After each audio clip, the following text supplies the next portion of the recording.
Welcome, everybody. Today is Tuesday, September 3rd. It's about 7 o'clock. Tonight is the Planning and Zoning Commission's first public hearing and general meeting since the end of the summer. Welcome back, everybody. We are here tonight in room 206 in Town Hall. Tonight we have a public hearing with a few items and then a general meeting after the public hearing. So the first one, I'm going to read both of these in and then just continue, and then try to read the first one in for withdrawal, even though it's withdrawn. I guess so. Might as well. Yeah, you don't need to read it in. Let's read it in because people were asking about it. I got Okay, phone sure. calls on it. Go ahead. The first item on the agenda is continuation of public hearing, business site plan application number 24-AF, special permit flood damage prevention application number 440A, land filling and regrading application number 560A, also known as PL-24-61, Tesla Inc. at 25 Old Kings Highway North at the Goodwise Shopping Center. The proposal to establish new Tesla electric vehicle charging stations consisting of 3 pre-assembled superchargers with a total of 12 charging posts with associated switchgear and transformer. The chargers are proposed to utilize existing parking stalls located along the northern portion of the property. The 9.49 plus or minus acre subject property is located on the south/east side of Old Kings Highway North, approximately 150 feet southeast of its intersection with Brookside Road, and is shown as on Assessor's Map number 71 as Lot 19 in the designated commercial DC zone. This application was withdrawn on August 27, 2024. Do you know why? It turns out that it became a little bit of a timing issue for the applicant, and they may need to make some modifications to the site plan as well relative to setbacks and conformance with the zoning regulations. So they did end up withdrawing the application. We may or may not see another iteration of this going into the future. We'll see. Okay.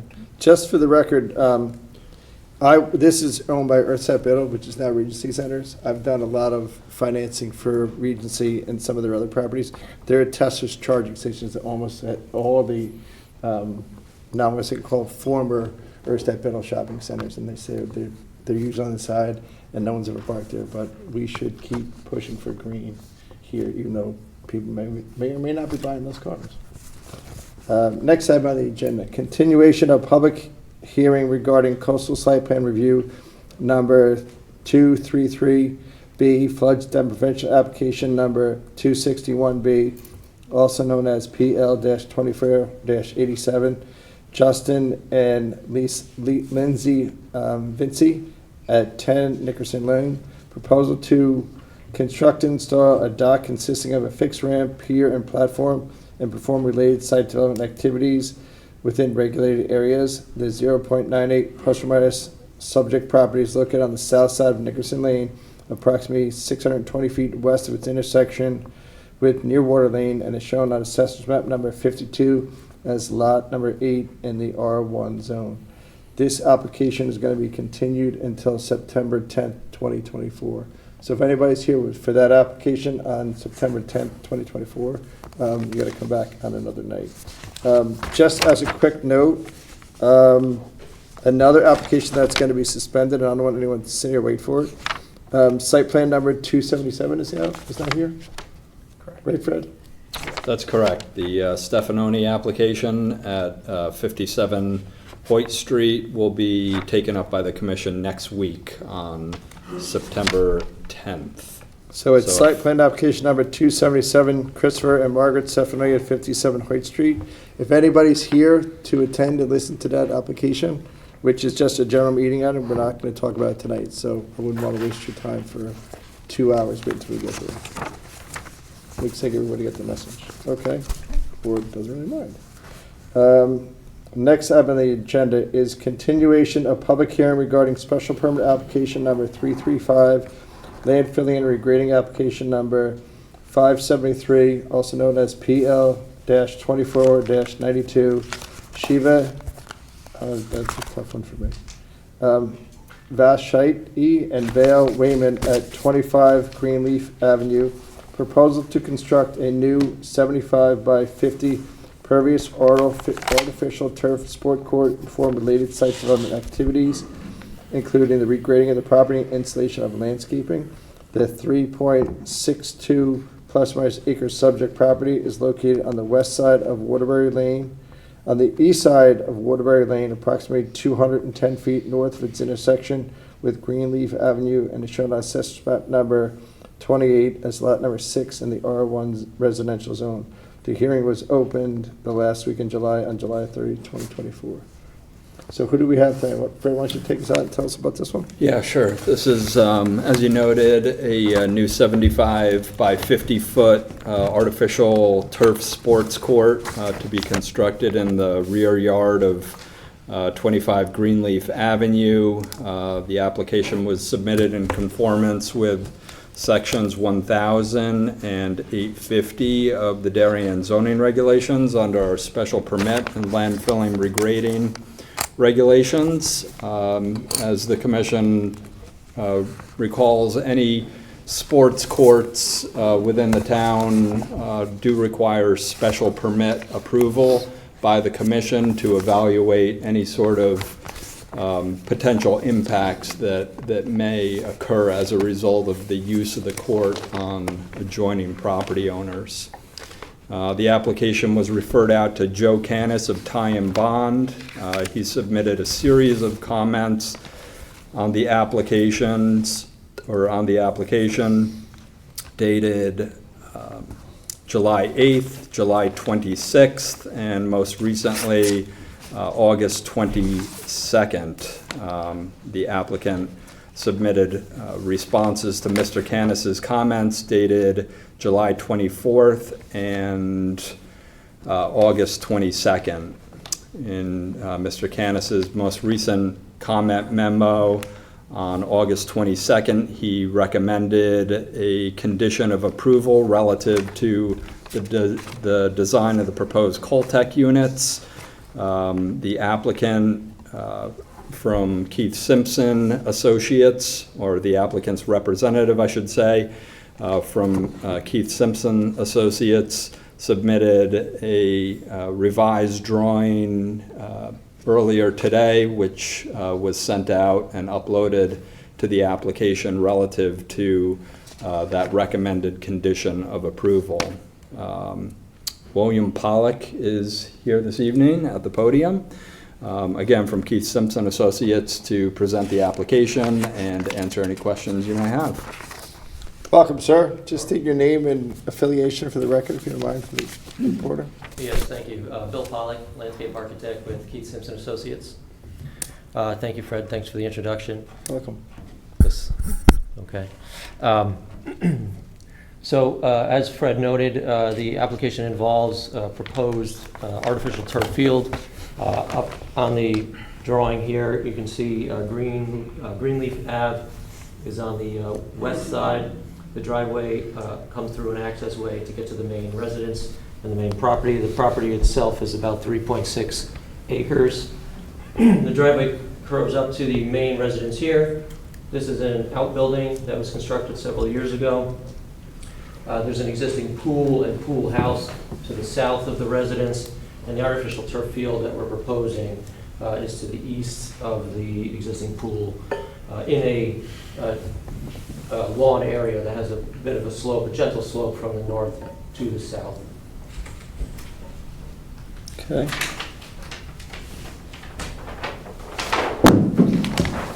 This is an enlargement of the field area. The house is on the top of the page here. Here's the pool and the pool house. So we've aligned the field with the pool.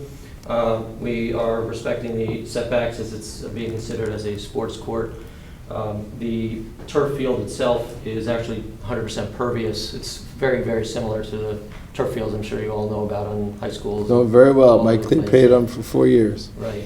It's a lot smaller than you might see at a high school. It's 50 by 75. Yeah, it's only 8 yards wide and 25 yards long. Right. It's not even like a half of a lacrosse field. That's right. Can't you make it bigger? We looked at different options, and this is what they decided to do, yeah. It's gotta have a half a lacrosse field, really? Come on. We're trying to balance the cut and fill so we aren't bringing in material or taking off material. So we're cutting a bit on the north side and filling a little bit on the south side here. This light green is obviously the turf area. In order to deal with the grade change, we're doing basically a planted slope with some boulders. It's about 2 feet, 2.5 feet at the most. This represents a really nice specimen holly tree that we're working around, but there are 2 trees down towards the bottom of the field that will need to come out to enable to do the work. One of them is a beech tree that unfortunately is deteriorating from the beech leaf disease anyway, and the other tree is just close proximity. We are proposing to plant some hedge, like an arborvitae hedge, to help buffer the activities of the court from the neighboring property to the south. What's the net cut and fill? Neutral, he said.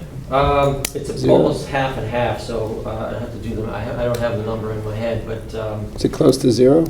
it'll be roughly, yeah, we're Okay. going to try to balance it out, that's right. Yep. As Fred noted, we were in touch with your consulting engineer, with our project engineer, and what we came up with was to add some underground drainage under the field as well to accommodate, he was a little concerned that there might be additional runoff just by the nature of the work, even though the field itself is totally pervious. So what we've done is add some underground storage, and that was looked on favorably by your consulting engineer. So you're going down deeper than 6 inches? Was that what you're going down to? In the areas where we're doing the Coltex, yes. Overall, we're grading more than 6 inches, yes. Okay. And now the field itself is only about, with the base course, it's only roughly 6 inches thick. Right. Or deep. But the Coltex, of course, are a little deeper than that. The Caltex are all contained on one end? Correct. We've got them all down Downside. on this end, yeah. Okay. It, just for the record, this comes up every now and again. There's no rubber granules on this, it's all sand. So sometimes people ask about the rubber, it's just sand, Correct. which All is, sand. when people do putting greens at their houses, that's the same exact thing that they use. It's pretty straight, to me, it's pretty straightforward, you're within the setbacks. One other condition is, you're not allowed to put lights on this. Okay. You can't light it up, and sometimes people do put temporary lights on there during hockey season or at night. Mhm. They're really discouraged. Mhm. We'd rather have people be transparent up front and say Sure. we're gonna put lights on. At the It's a moment, totally they would like just some landscape lighting, just in, like around the steps and stuff, but. It's just low-level lighting? Low-level Like lighting. bollards or something like that? Exactly, Up lighting, little like- path lights, yeah. Okay, that's fine. It looks pretty straightforward to me. Any questions from anybody? Want to go with Andy first?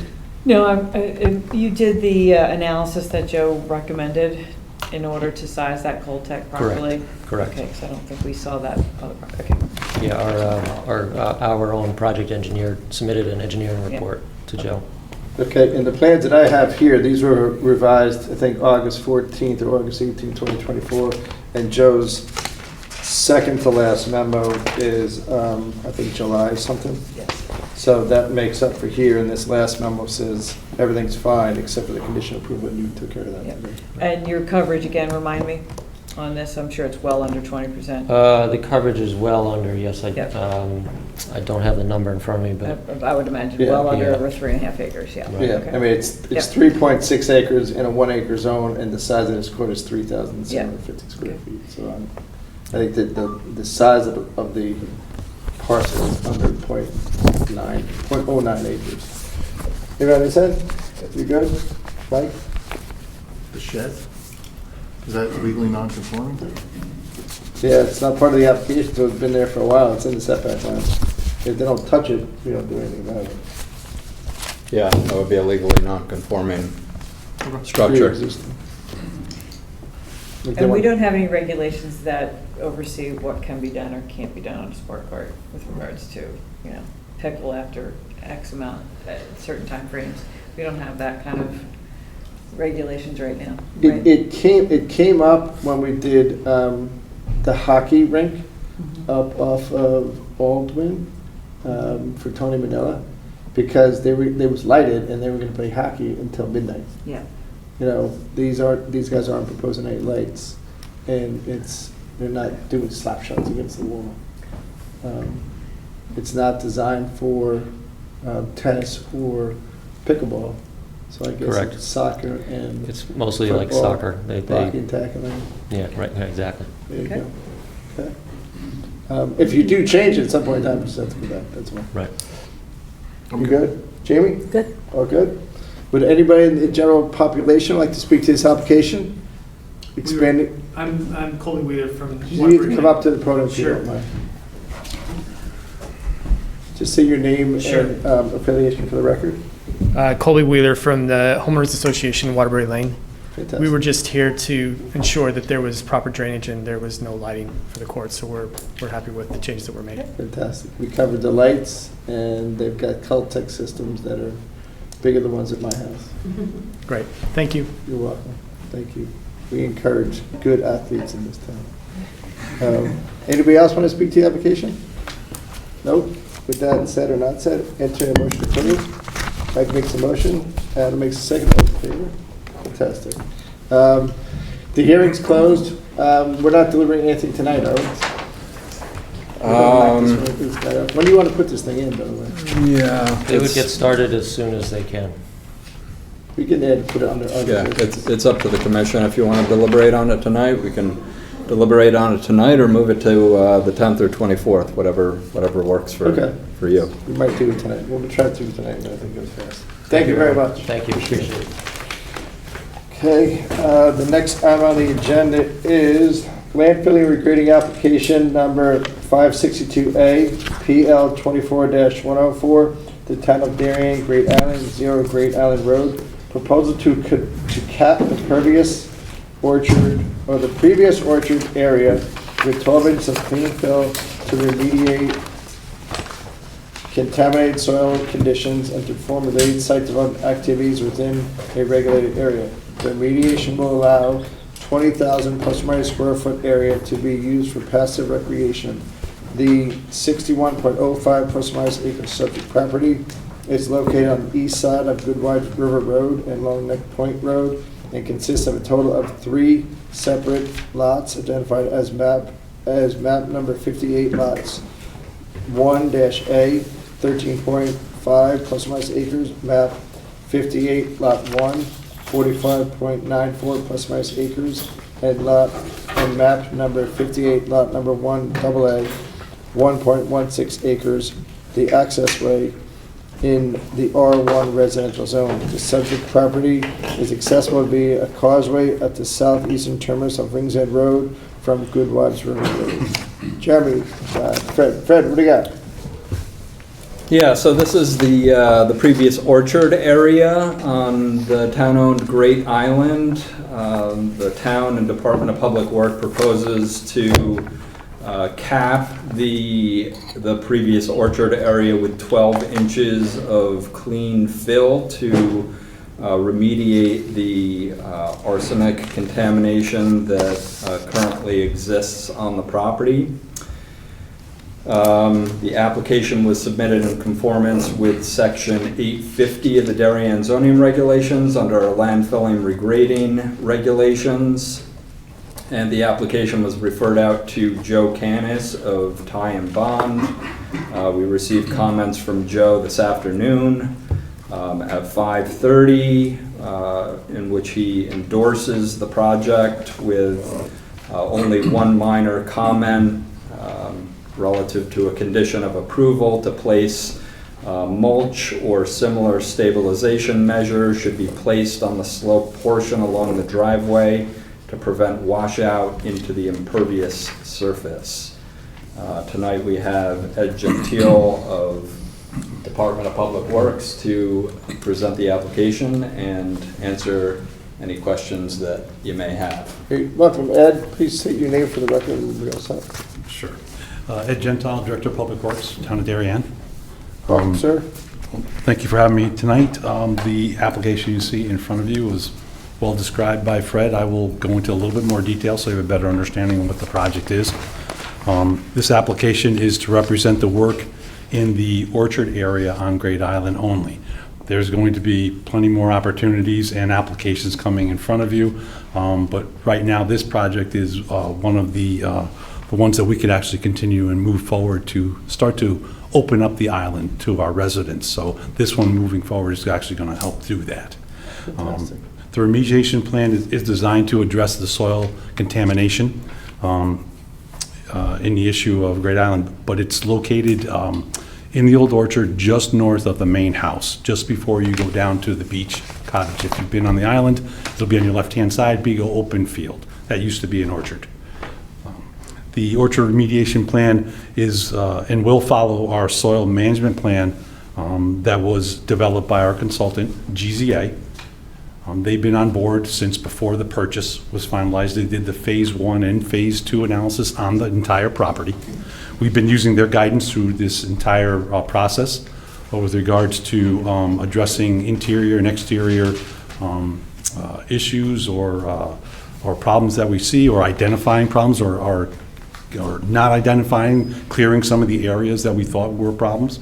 But through their guidance, we are going to address the levels of arsenic as they are identified by the Connecticut DEEP remediation standards and regulations. So through that process, the DEP allows us to do certain things on a site to allow it to be used for passive recreational use. One of the options could be to remove and dispose of 12 inches of soil and bring in an entire 12 inches of soil over an entire area. You can do that. A little expensive, but that's one of your options.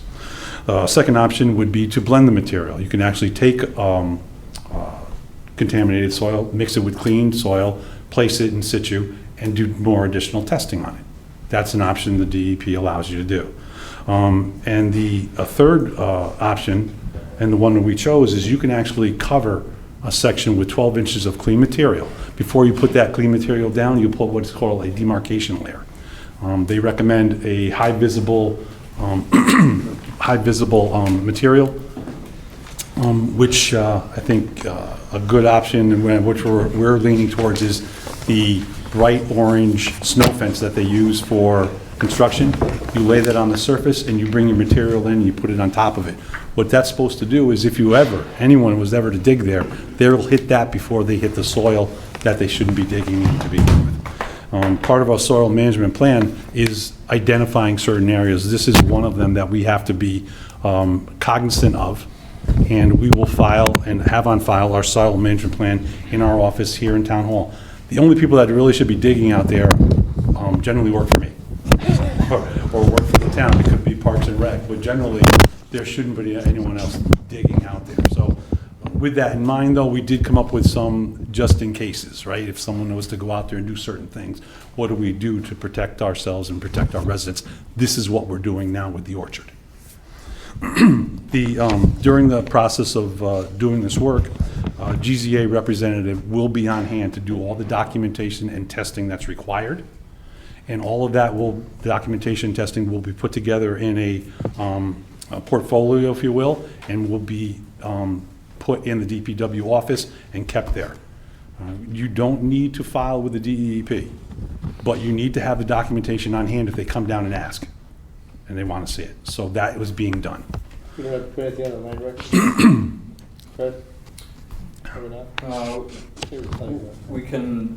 We can check with town council on that to be sure of the specific procedure that needs to be followed, but you know, we'll be sure to follow up with Wayne Fox's office, and if something does in fact need to be filed on the land records, we can certainly make that a condition of approval.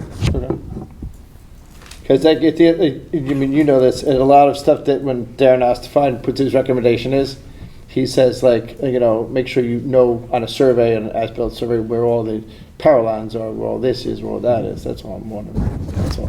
And, That's all. and part of our soil management plan, it comes with those mappings and the soil testings and so on. So the Great. whole plan has that in there too. And wouldn't that just be covered in, if there was a future transaction, the municipal search, that would cover if they're in our municipal departments? Yeah, I guess Would so. that be covered? I mean, I'm thinking like when the Fine oil tank for was pulled future from my generations, house. yeah. Yeah. Okay. Okay.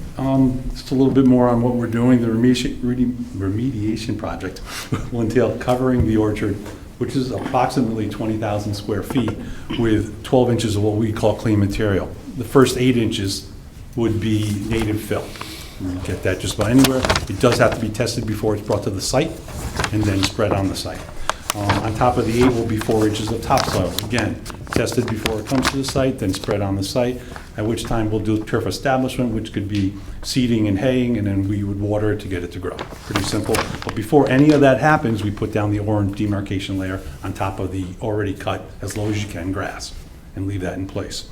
So the approximate total yardage is about 650 cubic yards of material that has to be brought into the site in total. How many trucks is that? What do you think? Just so happens I have that number right next to me. I knew you would. We're anticipating about 40 truckloads to bring that material in. It'll be delivered up the driveway that starts at the intersection of Goodwise River Road and Rings End Road. Prior to placement of the clean material and as required by the DEP, our consultant on site will verify the demarcation layer being installed. It will provide a level of protection in case there's any unauthorized excavation. The filling of the orchard area will not change the current drainage patterns on site. There is no additional impervious surface being added to any of the work that we're doing, which means no increase in runoff. Soil erosion protection will be installed. On the plan, we do show silt fence around the entire site, and though I didn't show it on there, I don't think a tracking pad is necessary because we're such a long way from the roadway. It really will depend on the type of material that we start to see out there. If it starts to track even further, we will make a change in the field. The current schedule for the work is late September, hopefully, or early October. We're looking for the opportunity to start growing grass and at least get it stabilized before the winter hits. And finally, according to the DEP guidelines, when completed, this remediation measure will allow the area to be used for passive recreation once the grass has been reestablished. I'm here to answer any questions that you folks may have. That, just to confirm, that the plastic layer, the warning layer, that's pervious? Yes, it is. Okay. It's a mesh. Okay. Yep. Because I thought when you said capping in residential, I was like, cap it with a hard plastic thing. It's a rubber membrane they put in. Yeah. Yes. This type of, well, arsenic is not transferable through water. Water doesn't move. It's a heavy metal, basically. Okay. And then relative to timing, you said 40 truckloads, so is that 40 in 2 days, or is that 40 over 3 weeks? From start to finish, when do you think? how long do you Interesting. think? I have 2 available sources. One of them is on site right now. If I'm able to start the roadway, that's a possibility. The other one is Hindley School, where they have a large pile now, so it could be in a short order if Hindley wants to move some of them. You could see 10 truckloads a day coming up there. I can't take it and pile it all. I'd actually have to take it, spread it, move my way out of the site as I do that, and the same thing with the topsoil. Start spreading it, move your way out of the site. So you're not going to see 40 truckloads in a day. Okay, so we're not doing any on-site storage before it gets spread? There'll be piles in the area of the orchard, but that's But not the the place. ones that are 12 No, feet in. I'm not spreading it anyplace else around. Okay. And then, so the whole project, you think, is it a month? Is it 30 days? Availability of topsoil is going to play a little bit of a role, so give me 30 days, plus or Yeah, minus. more if you want it. It's fine. I need to grow the grass, but I'm hopeful it can get done once, start to finish within 30 days. I'm just worried about the big truck, that's all. Not, I mean, a little landscaping truck, they're around town all the time, they do whatever they want. Okay, so we'll say 60 days? Sure, Okay, thank you.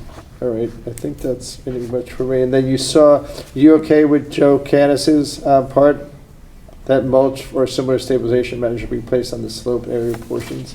I guess, I don't know if you look in your map, that's the little silt fence section. You okay with his condition? Yeah, that's fine. If and speaking with Joel, I want a better understanding of what he's looking for, but if it's stabilization out there, then I could do that with another type of material other than mulch. He will not work out. Isn't mulch thin? Mulch is very airy. When dry, it tends to move. Yeah. that's what It gets I blown thought. away a little bit more. That's So what I thought. I may want to put something a Gets little bit more. washed away too. Yeah. that's And what I there's was there's really surprised. thin mesh green fabric you can put on top too to help stabilize. I can do that too. So I have no problem with this condition. The material, I may just talk to him about a Right, it different says source. or similar stabilization measures, so he Sure. left it open. That would be Yeah, great. you're not locked into mulch. Okay. This side, Jamie, any questions? The only question I had was if there was a DEP approval that would be attached to this file, or if that was something done in a prior application, if there needed to be a specific approval from DEP. Do you need that letter from the people from Deep to send it? Yeah, the application was not referred out to Connecticut Deep, and as Ed had noted, or has noted in his presentation, there is no specific approval required from Deep or any other state or federal agency. As long as the town is staying under these certain levels, as long as the documentation is kept on file in town hall, that's all that's required, as far as I understand. Is that correct, Ed? As far as I understand it also, Yeah. yes. Thank you. And that came from our consultant, GZA. They're guiding us through this process. And they do this for a living. So Okay, right? Does arsenic ever go away? Is it just a permanent feature of the land? there's certain processes out there that they feel can extract arsenic from the ground. We did some pilot programs out there where the plants actually, through the root system, and they will extract it from the ground. It does take a longer period of time to do that, so it does. But it didn't show results that were in our favor, let's say, as far as time goes.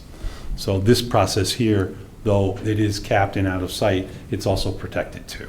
And you'll be done in 60 days. So that's the whole thing, we're gonna grow grass and then the goats are gonna eat it or something like that? That was the idea. I haven't heard that before, but That's what it was supposed to do. Okay, you good? Yes, so, all right, so it doesn't go away. You said it doesn't migrate through groundwater. Does it migrate up through the soil at all, or is this? it's about as stable as you can get with regards to a heavy metal in soil. So once you put the cap on it, that's it? That's it. It's not gonna. Unless you dig it up, it's not going to come to the surface. Yeah? Do we need to have any type of once-a-decade testing just to make sure that the 12 inches of fill and topsoil, right? Because you put topsoil over something, after 3 or 4 years, especially if it's ledge, it's going to get washed away or burnt away just through natural use. Do we need to have some kind of plan where, not every year, but every 5 years, 10 years, something like of that period, where we just go out and dig a couple test holes just to make sure that this solution is still working?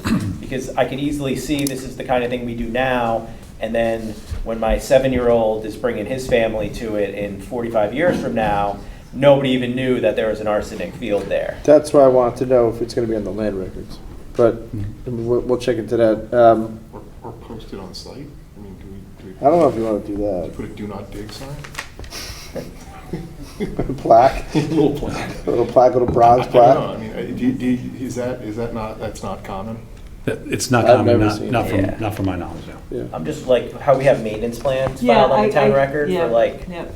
if a home has some kind of. Whether it's every drainage or 2 something. years, you're just Yeah. making sure. So you're concerned about the 12 inches going periodic- down to something? Yeah. Exactly, if Test. it goes down to, I get that the arsenic is a very heavy metal and it's really not gonna migrate, but like, you might find one bare spot for some reason here where a deer died or something and it just slowly eroded it, and now you're actually, starting to see that sort of orange fence kind of almost through a tiny layer of grass, and could become some kind of issue. Let's have Joe Canis just send us a note on that, because he's a. Or you ask your consultant. I mean, he's got an under this environmental- option, if there's a typical, whether it's a 2-year measurement test that you're. A look back. I can tell you that if you've been out to the site and you can see the topography of where I'm going to be filling, it's not flat. So there's going to be areas that are maybe the minimum is 12. There's other areas it's probably going to be closer to 16 or 18 inches just to get some of the valleys out of it. Yep. I don't foresee that happening, but we will check. And I will ask our consultant about that too, to make sure if he goes, yeah, you want to put an extra 2 or 3 inches on it. That's not going to, I will have the material. I have plenty of area to blend it out so that you're not seeing the work that's done once it grows back. I think the issue is more about erosion over time. What is our maintenance plan to check-ins to just make sure that we're still maintaining a consistent, at least 12-inch buffer? If that's what they recommend is safe, then we just want to make sure that we have a plan in place that keeps it that way or through the years. It's like cleaning, when we do approved Caltex, they gotta clean it like, once a decade or something like that. It's the same kind of concept. The other question I have is how that buffers into, that's the gravel access drive, one of them, right? How does that, it buffers up right against that. How is that going to transition? Is it going to be higher than that roadway? How's that going to work? So on here, you'll see the blue area. I have recommended that we dig down the foot Okay. and spread that on the site, and then put the orange on top of that. Now, just because Okay. that soil wouldn't be, it shouldn't be exposed. And now I can actually feather Got it. into the driveway and Okay. still have the foot Still below have the it. foot coverage? Yep. Okay, thank you. So that portion of the orange demarcation letter is gonna be a foot down. It will be, Got it. because it'll be a foot of clean soil on top of it. Okay. You good, Amy? That was my question. Yeah. George? I just wanted to, I may have missed this, but this is an orchard, or was an orchard? Yes. Are there still apple trees and such there? No, it's actually a big green grassy Okay. field. Then I won't worry about eating any apples. Thank you. Is this a general meeting? Oh, this is a public meeting. Okay. Everybody's good? Would anybody in the general public like to speak to this application? Anybody in the committee? Nobody on the committee is going to step up to the plate? All right. All right. You're good. You did such a great job on this word ago. Thank you very much. Anything else? You're all done, right? Yep. Okay. With that said or not said, motion to close? What do we want to do about the testing or maintenance plan?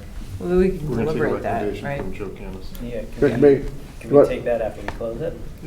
Yeah, you can put it with documentation. You're going to check with town council too. Correct, and we can accept a report from the town engineer After. regarding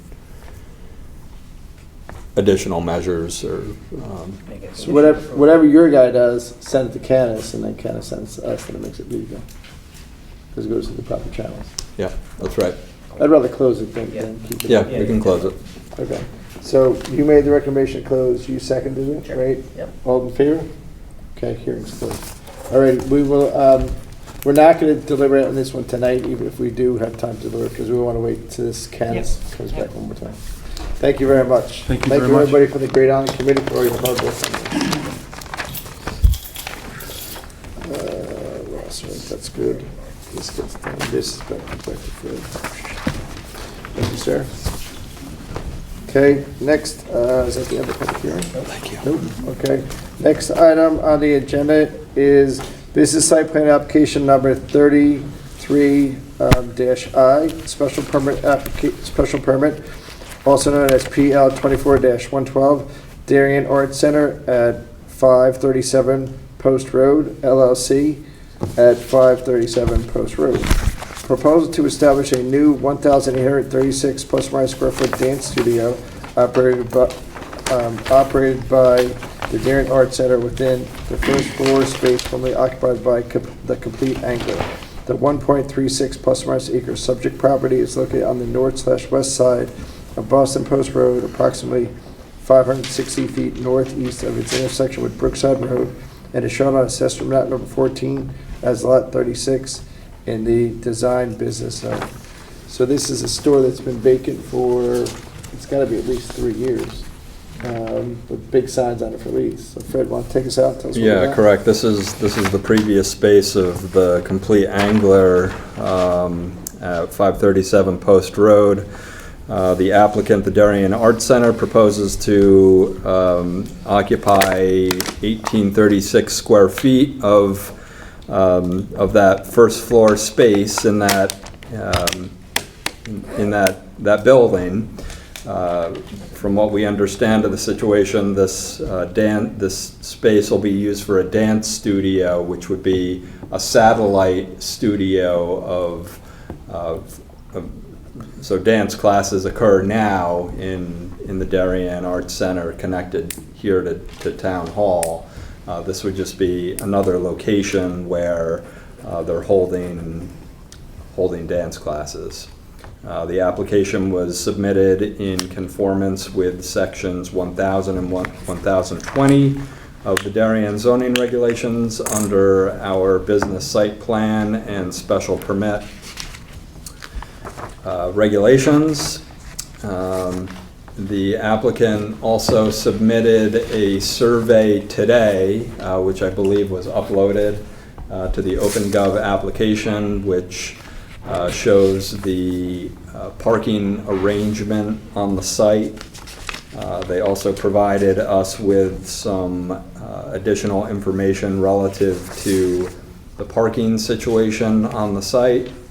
There are two buildings, not only the building that Complete Angler was in, but the larger two-story building on the site, which houses, for example, Quest and Core Health, as well as numerous other uses.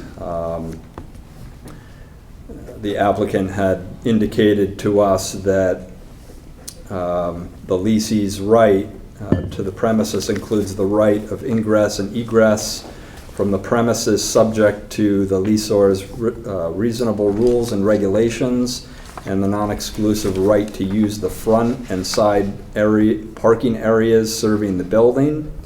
In addition, the leasee shall have the exclusive use of 5 parking spaces directly in front of the premises to drop off and pick up students, which parking spaces shall be marked with signage provided by the leaseor.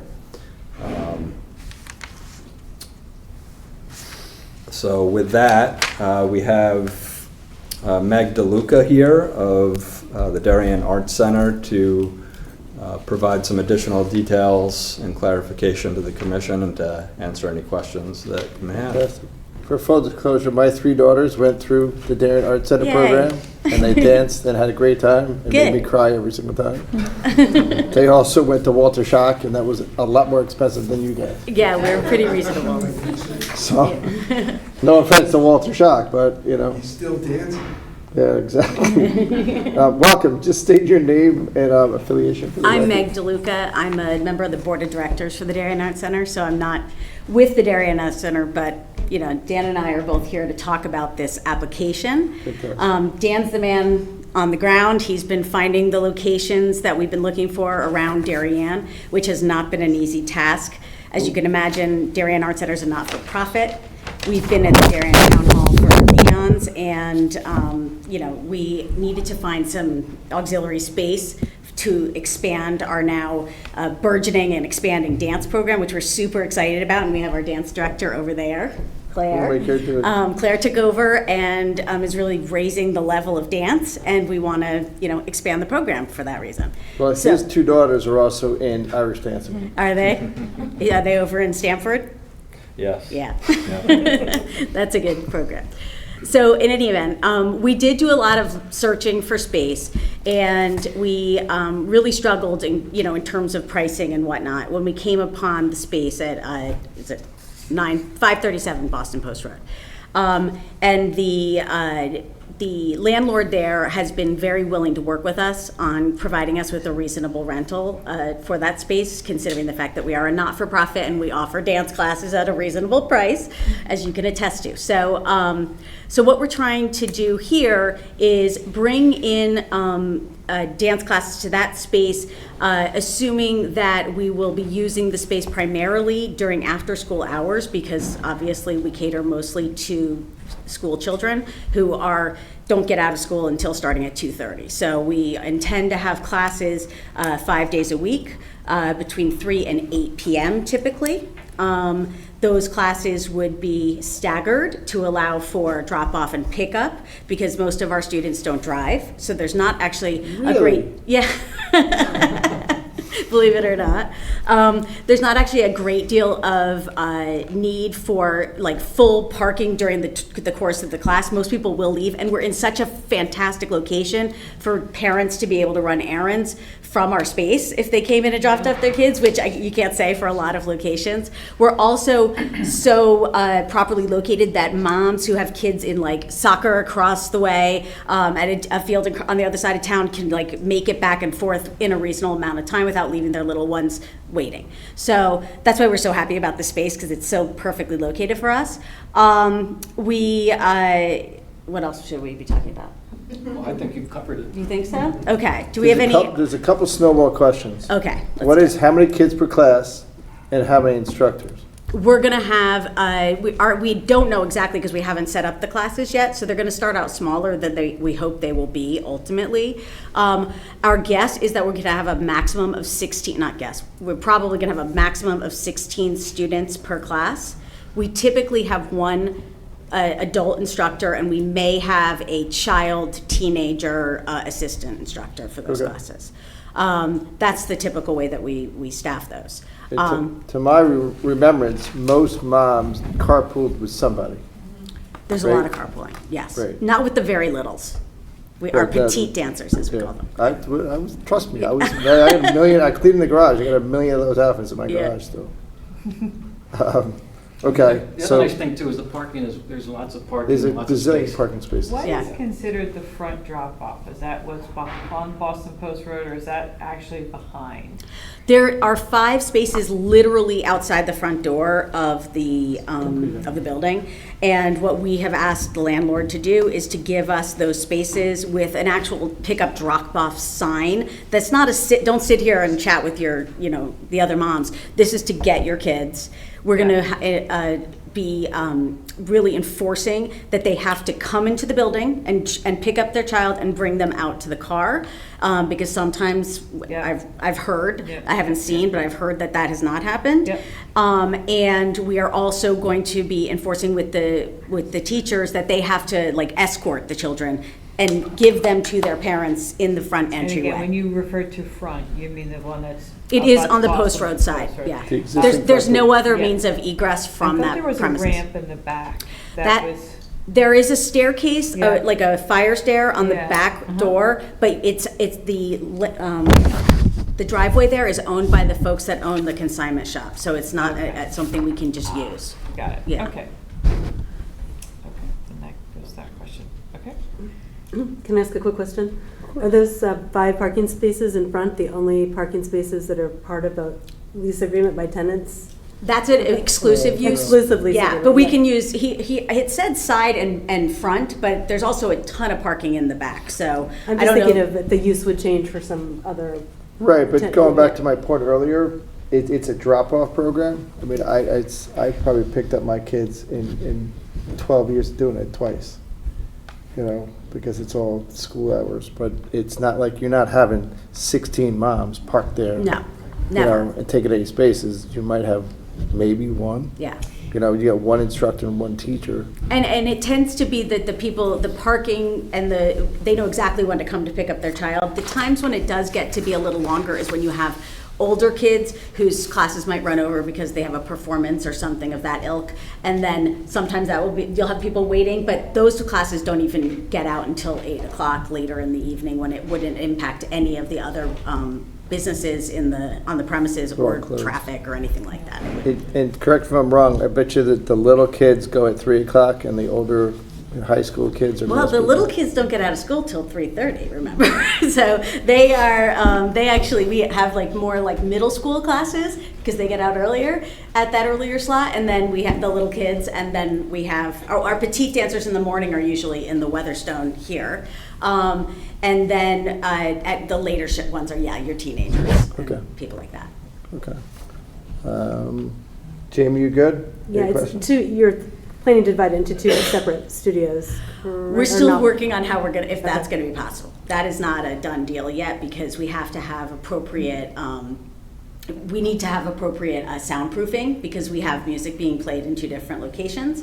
It's low-level music, but you still don't want to have to hear each other jumping and talking and whatnot. So we have to find something appropriate to do that division that's not too weighty, because we just have to figure it out structurally whether that's going And to the be fire possible. marshal, there was something about the separation. We're going to have to Yeah. we're having someone come in, you speak to Yeah, that. we have, I realize whatever we put there, it's gonna have weight, so we have a structural engineer coming in to look at it.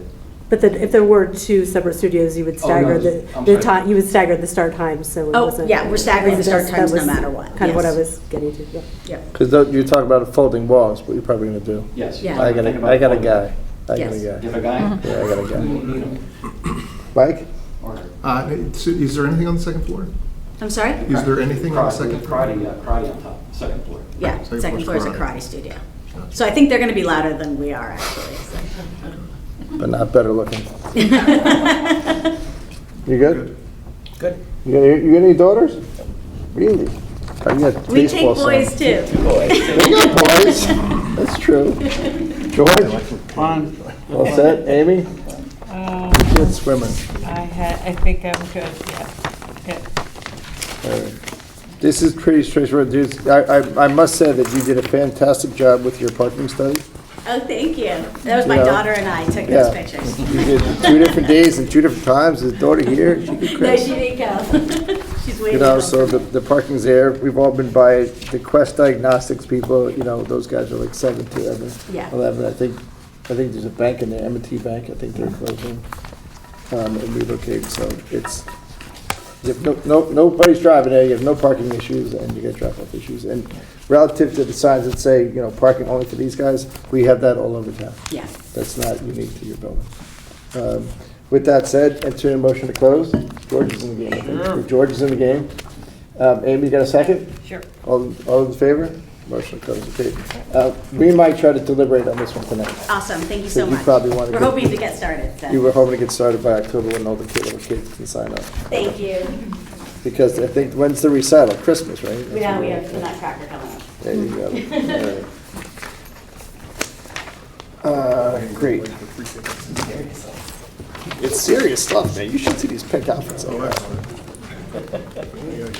Walter Shocks, I think, were more expensive. His pink outfits.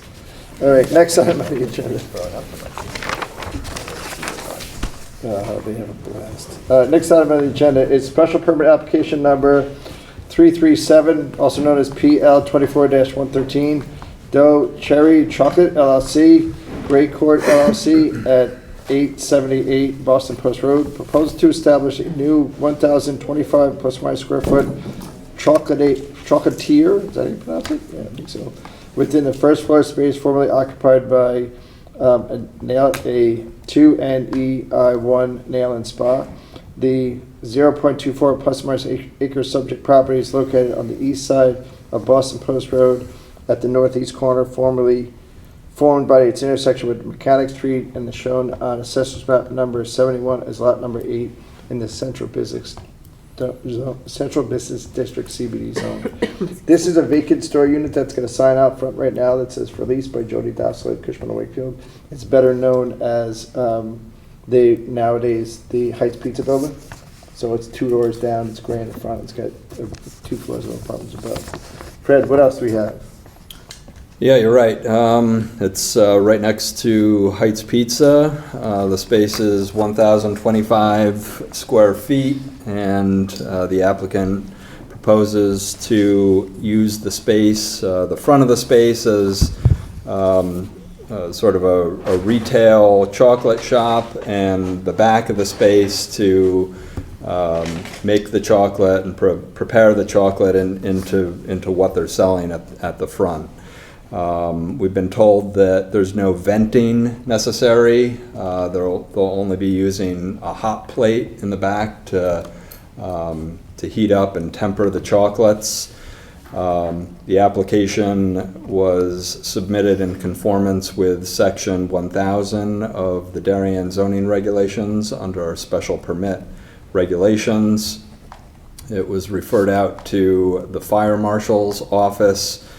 Fire Marshal Bob Bush submitted a comment for the record dated August 14th, noting no issues with the application. We also note that health approval will be required as part of the opening of the business. But the applicant's representative, David Palumbo, and I believe the Stedmans are here this evening to present the details of the application and answer any questions that you may have. Welcome. You're not selling Lindor's chocolate, huh? No, they have some beautiful chocolates now. Great. State your name for the record and your affiliation to the application. Samples can come right here. Yeah, but usually people bring samples. They were supposed to participate today. Right, you gotta send At that some point, email. definitely. My name is David Palumbo, and I'm the architect for the space that they propose to put in a chocolate shop. And I think it's a great addition to the community. It's, I think, in a great location. You can park across the street, or there's a municipal parking lot in the back, and parking on the side street there. And I can't think of the name of it right now. But I have plans here. We have copies of the plans. Yep. Okay. We have copies of the plans, they sent them to us, plus they're also uploaded to the website. One quick question, is there any place where I can sit inside the store and eat chocolate? Yes. Right, indoor seating? Stand up for the record, please. We Sure, have- yeah. State your name. So, my name is Marina Stedman, or my official name, my legal name is Marina Dexter, it's in all my documents. I'm a chocolatier. I'm gonna be the one who making chocolates, and it's in the beginning selling chocolates. I'm sorry, just. It was with regards to seating, sometimes you might have a 2-top or a 4-top or 6 tables on the inside. So there are Okay. there are 2 tables in the chocolate store, and I used to work in the chocolate store in Connecticut earlier, a couple of years ago. And from the experience, we did have customers who would come and sit, but they would.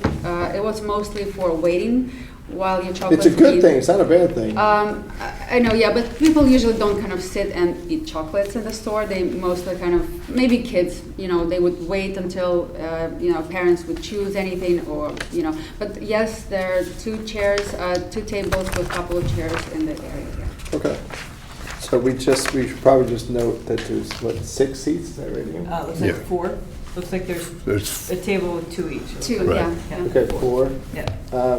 And just if you're thinking of it later in life, you're allowed to put seats outside?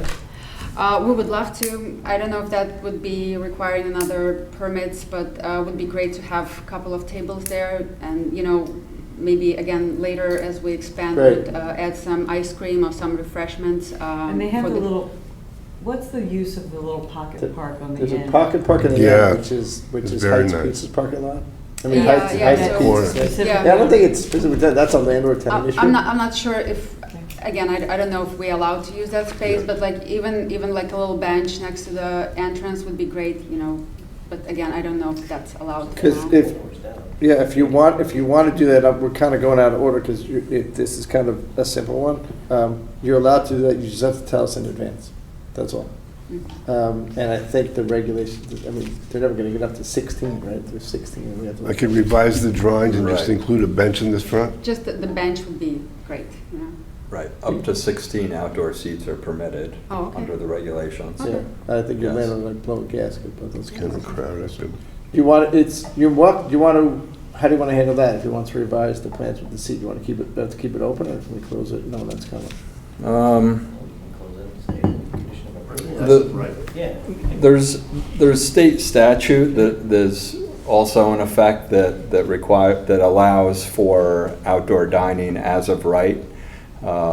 So in all likelihood, if they were to propose outdoor seating in front of the shop, it would just be permitted as of right under state statute. We can make it a condition of approval, Yeah. right? Yeah. Why don't you draw it on one of these plans and then submit it initially at the end? What's this?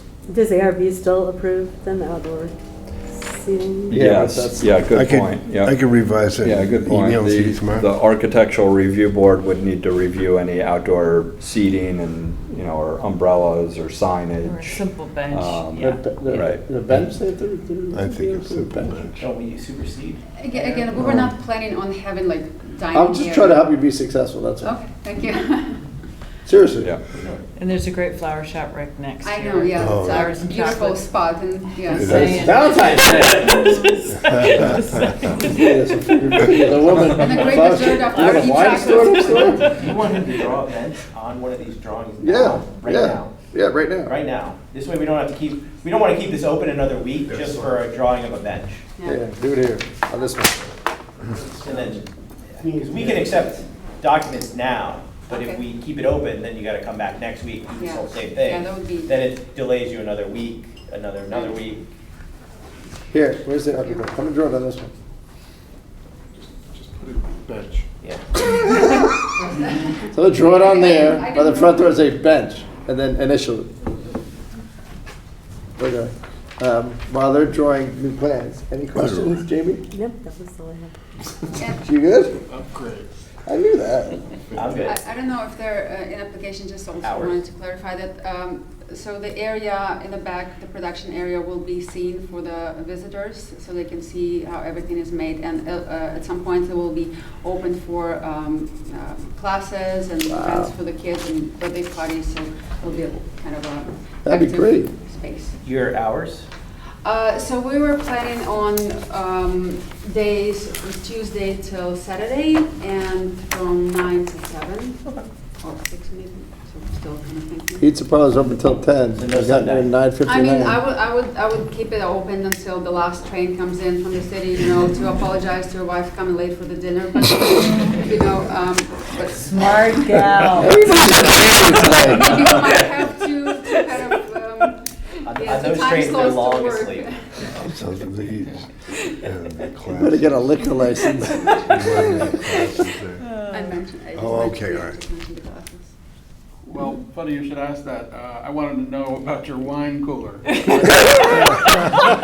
will explain the wine cooler as a I didn't see that on my plans. Oh, it's So on the there. chocolates require a certain condition being held for a while, and average fridge does not comply with those requirements. So it has to be higher temperature than average fridge and lower humidity than average fridge. So wine cooler complies with all those requirements. So it's just easier, instead of like tuning the average fridge, just easier to buy a wine cooler and stock the Oh, chocolate. dynamite. So you're not gonna have wine in there? No. Yes, you can. Apply for a liquor license. Chocolate and wine, I don't know. That's it. Well, it might be event sipping, so you can bring your own wine, so I don't have to get any No licensing. license issue. No license to it. Amy, any questions? When do you open? I would be happy to open before the Christmas, but unfortunately it's gonna take a while to repair, so maybe before Valentine's Day, so. Okay, We'll get you- wonderful. Okay. Well, we gotta get you in before Christmas. All right, so it's a vote. Get all Would together. anybody from the general public like to speak to this application? You're the husband, you gotta say something. Very in support. Please, come on in.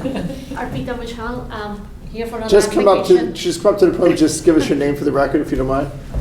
Arpita Michal, I live at 369 Middlesex Road in Darien. I would say that there should be more seating. I think, the applicant should get the hint from the room that some additional seating with some ice creams would be really desirable. So they should really consider putting more than one bench while they have a chance. Thank you. Draw two benches on that plan. Draw a second one.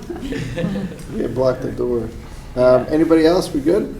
Okay, with that, said, anything else you wanna add?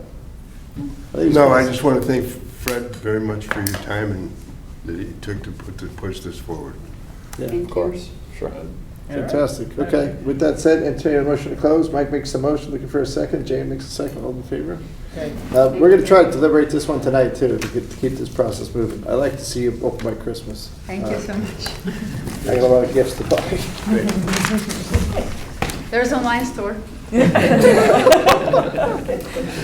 Another issue for the first. Oh, for the final. All right, great. That's the end of the public hearing. Now we're going to go into the general meeting. The first item of the general meeting is ADU-24-3, Michael and Claire Shaughnessy at 117 Hollow Tree Ridge Road. Proposal to construct an attached 650 plus or minus square foot, one-bedroom accessory dwelling unit. The 0.53 plus or minus acre subject property is located on the north side of Hollow Tree Ridge Road, approximately 80 feet west of its intersection with Miles Road, and is shown on Assessor's Map number 47, It's lot 157 in the R 1/3 zone. So this looks like it's application number 3, but it's the first one that we've seen. If you remember, we basically approved everything with administrative approval that was over an acre of land. If it was under an acre of land, they just had to submit us at a general meeting item to prove that effectively the parking worked. So that's what this first one is. It is a general meeting item, so Fred, you want to just explain to us what you saw, what your recommendations are, that would be great. Yeah, sure. This is obviously one of the first ADUs we've seen as a town, as part of the Planning and Zoning Commission. We've probably met with a half dozen or so parties over the past month or so since the regulation was passed, and this and the next item on the agenda are the first of what we've seen, and as you'll recall, any proposed accessory dwelling units proposed on lots less than an acre require the look of the Planning and Zoning Commission, whereas ADUs on lots more than an acre we're handling administratively. And we have one currently in the queue for a lot on Goodwives River Road, which is more than an acre. But this one in particular, 117 Hollow Tree Ridge Road, the applicant is essentially proposing an addition to the existing residence, which would include garage spaces on the ground level, and the accessory dwelling unit would be located on the second floor above the garage. So it's a 2-car garage. Correct. Right.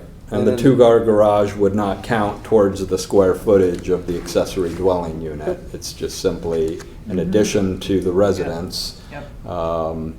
And the garage spaces would be, garage spaces for the house. Yep.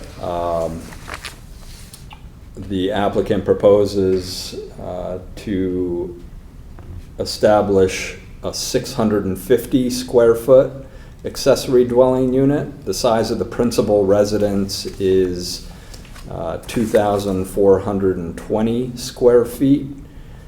So when you take 30% of that plus the ADU, you have more than enough space or more than enough allowance to allow that 650 square feet. It's a 1-bedroom ADU with, of course, a kitchen in place. And the entrance to it is the breezeway that's now shown on the elevation plan? Looks like Right. there's 2 entrances. There's a staircase in the back. Yeah, from what I understand of the situation, the entrance is at the back of the garage. There's an entrance and a little breezeway in that location, which houses a internal staircase, which goes up to the second level, where you can either enter the ADU from that landing on the second level, or enter into the primary residence. It looks like there's an entrance on the front too, Fred. Yeah, Yep. Okay. that's this one There's here, 2. right? Yeah. It's got a foyer, yeah. The applicant's representative, Arpita, is here in the audience as well, if you have any questions for her. It's a general meeting, so you actually don't have to make a presentation. But if anybody has any special questions, we can always ask. Okay. And then where's the parking gonna go? You go to the site plan, you can see the lot in the back, the one space in the back. All right, this parking space right here in the back Yep. is Yeah. the parking space for the ADU. Got it. And what's the standard width of a driveway? Yeah. There's no standard width of a driveway per se. The dimensions of a parking space would be 9 by 18 Yeah. feet. So as long as you're providing that dimension for the parking space, they would be covered for that. So they have 2 parking spaces for the garage, Yeah. and then that one additional external parking space for the ADU. I can't tell how wide is that driveway? It looks like it's out of the setback. It's 10.9. But I think what Amy's getting at, and I see it too, is that turn radius where that 10.9 Yeah. is really tight. Like, do we need someone to look at the dimensions for that driveway? Or maybe Arpita can come up and chat about if there's, I drove by the site today, and just to make, if they needed to make a mid-course correction when they're doing any driveway work, is there anything significant in back of it if they needed to extend that driveway to Yeah. accommodate a larger, wider turn? Yeah, because it You know, looks what like do you- they might I need. think that's what but all of us are zoning in on. Yeah. Good evening, Arpita Muchal, here for applicants Claire and, So, I missed that. So you're going to state your name for the record? Yeah. Okay, go ahead. Arpita Muchal for applicants Claire and Michael Shaughnessy. Okay. So, couple things. The entrance for the ADU is in the front. The back is the egress stair and also a secondary entrance for the main residence. So just wanted to clarify that. And then secondly, it is, we are willing to, reduce that angle and make it tight. We were trying to limit our coverage so that we were not aggressively creating more asphalt than we needed to. So this did meet the approval of our engineer, but if, we have no problems making it a little wider. The thing that's special about your lot is that it's a half an acre, and it's in a 1/3 acre zone, so you have a lot more coverage to play with. Yep. Right? Yeah. That's what makes this unique, and that's what makes it easy to put an ADU there, easier. Yeah. Because we passed the regulation to encourage these things. But we just want to make sure it works. Does a fire marshal sign off on this stuff? Does he have to get back there for any reason? Because the parking space is in the back, which is, Right. it's fine. Right. Because it's, the building's not in the side setback, because the setback's on the survey. Other than for the building permit itself, the fire marshal would not comment on the application. Okay. Okay. I have one quick question, and when I was driving by the site, I didn't realize the topography was low enough to have a tuck-under garage. When you look at it, it doesn't really appear to be that sloped. I guess. So we are sloping the existing front yard to get it in. Right now, the way the topography is, it actually, when you enter, it slopes rapidly on the driveway side Yeah. and then goes back. So we have actually sloped it here to be able to get in there. So what's the difference between if you know roughly, from the roadway to the floor of that garage? And do you have just proper drainage in front of that garage, to capture that Yeah, runoff so that's we crashing have- towards it? We have a French drain right in front of Yeah. the garage, and then the idea is that the water will kind of go towards the back, whatever doesn't get caught by the French drain. And then in terms of the topography, we are at elevation 94 here, but then we are at 89 here. So it's about a 5 feet drop off in elevation. And over 5 feet? Oh, okay. 5 feet From over the a front run to of. the back, from the Yeah. entry to the back here. Yeah, I know, that's what how come we're not looking Yeah, at the that- site plan or grading application for this? That's not showing on the site plan. You're not Well, showing. there's spot elevations. It's on, On the last one, what is this thing? the drainage. The drainage plan shows it. Drainage plan has it. Yeah, I see. It starts at 93 at the road. Goes to 94, then it Yeah. slopes down to 89.25, Goes from 93 to 94 minutes, it goes up. and then it goes down. Yep, 89. I think it's 92. 92 in the middle. Yeah, 90 That's top of the wall. That's top of, yeah, it's Yeah. 92. 92 to, The top of the wall is 93. then we're going 92 to, No, the entrance also is 93. You go 93 to 92 to 89. yeah, That 93 is relative to the top of the Yeah. wall. still cutting down. All right, so Fred, the question is, the ADUs this is a conjunctive of renovation and expansion. So it's, the ADUs kind of is the tail wagging the dog. So it's more of a site plan. Are we okay to, yeah, interesting, yeah, can we say, in theory, the ADU is fine, but obviously it might require another application for the site regrading? Right. Right. I Yes. thought the It's- application is for site regrading and the ADU both.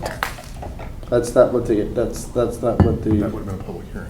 that's not what the How it was noticed? legal notice was. And Yeah. that's not, if it was a site plan regrading application, Mm-hmm. then it would be it would have been a public hearing. That's correct. Because you also have the cul-de-sacs and the drainage to deal with. You get water coming down the street, and it's gonna flood the garage, right? That's why we are actually creating a little bit of a hump here so that the water doesn't come down into the, Right, because isn't that the same problem that what's his name had? Kaprowski? Yeah, I remember. I think I know what you're talking about. Yeah, Um, Chester Kaprowski.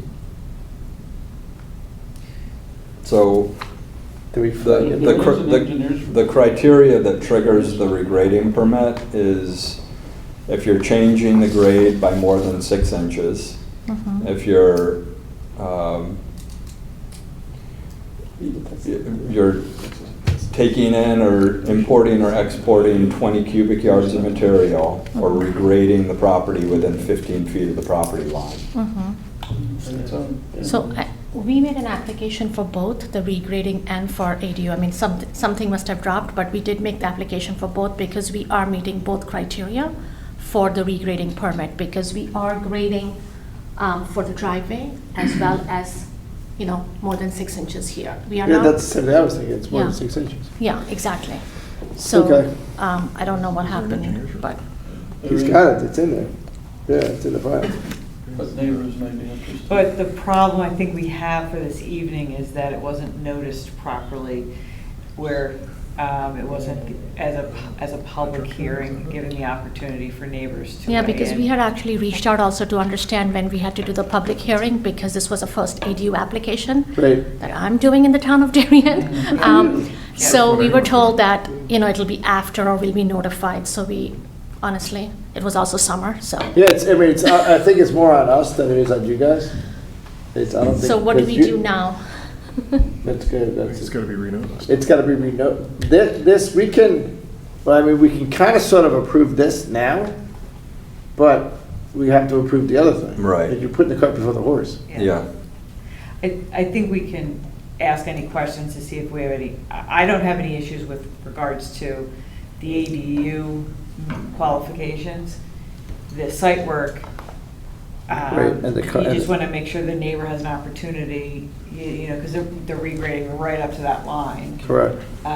You know, we have to make sure the neighbor gets noticed and has the Do we opportunity need to, do we make an approval on this? Because it's a general, this is our first one, so I'm asking you. No, it's a straw vote. We could just vote on it. Yeah, it's But a we don't straw want to do that because we want to Yeah, make sure so- we have, because if we could put in a condition of approval, they have to come back for a site regrading permit, it's a condition of that, and then, you know, this whole thing becomes moot without that. But Right. since we don't have that ability in a general meeting, we can't really do anything. Right. Yeah. So I think you have to table this. Fred, with Yeah, that's drainage unfortunate. require some sort of retention system as well? That's Because the- we're cutting a So- law. The engineers actually took a look at it, and because there was existing asphalt that we are cutting back on, they said that was minimus, the change in coverage, because we are not It really. was less than 1,000 square feet. Yeah, and we are actually, you know, within, like, I think 50 square feet of increased coverage based on, you know, taking away the impervious surface from the site. So the engineers did do the report and put that up as No, well. it's the report's Yeah. there. How far down are you digging? You're digging to get the garage in. So it's 5 feet for the slope, plus another 3.5 feet for the footings. So you're digging down 18, we need another application. Bill. Yeah. You're digging down 8 feet. Well, yes, for, at least for the Right. perimeter footing, Right. of course. To get yeah. Yeah. the garage foundation. Mhm. But the garage is gonna be built on a slab, right? Yeah, Yeah, they need the footings. Yeah, but we need the footings. Yeah. We're on the outside, okay.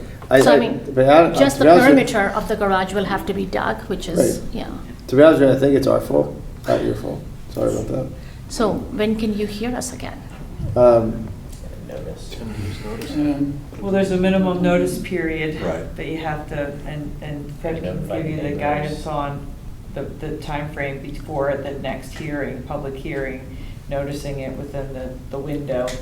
So, So the application is in, Fred, or not in? Or is there two applications?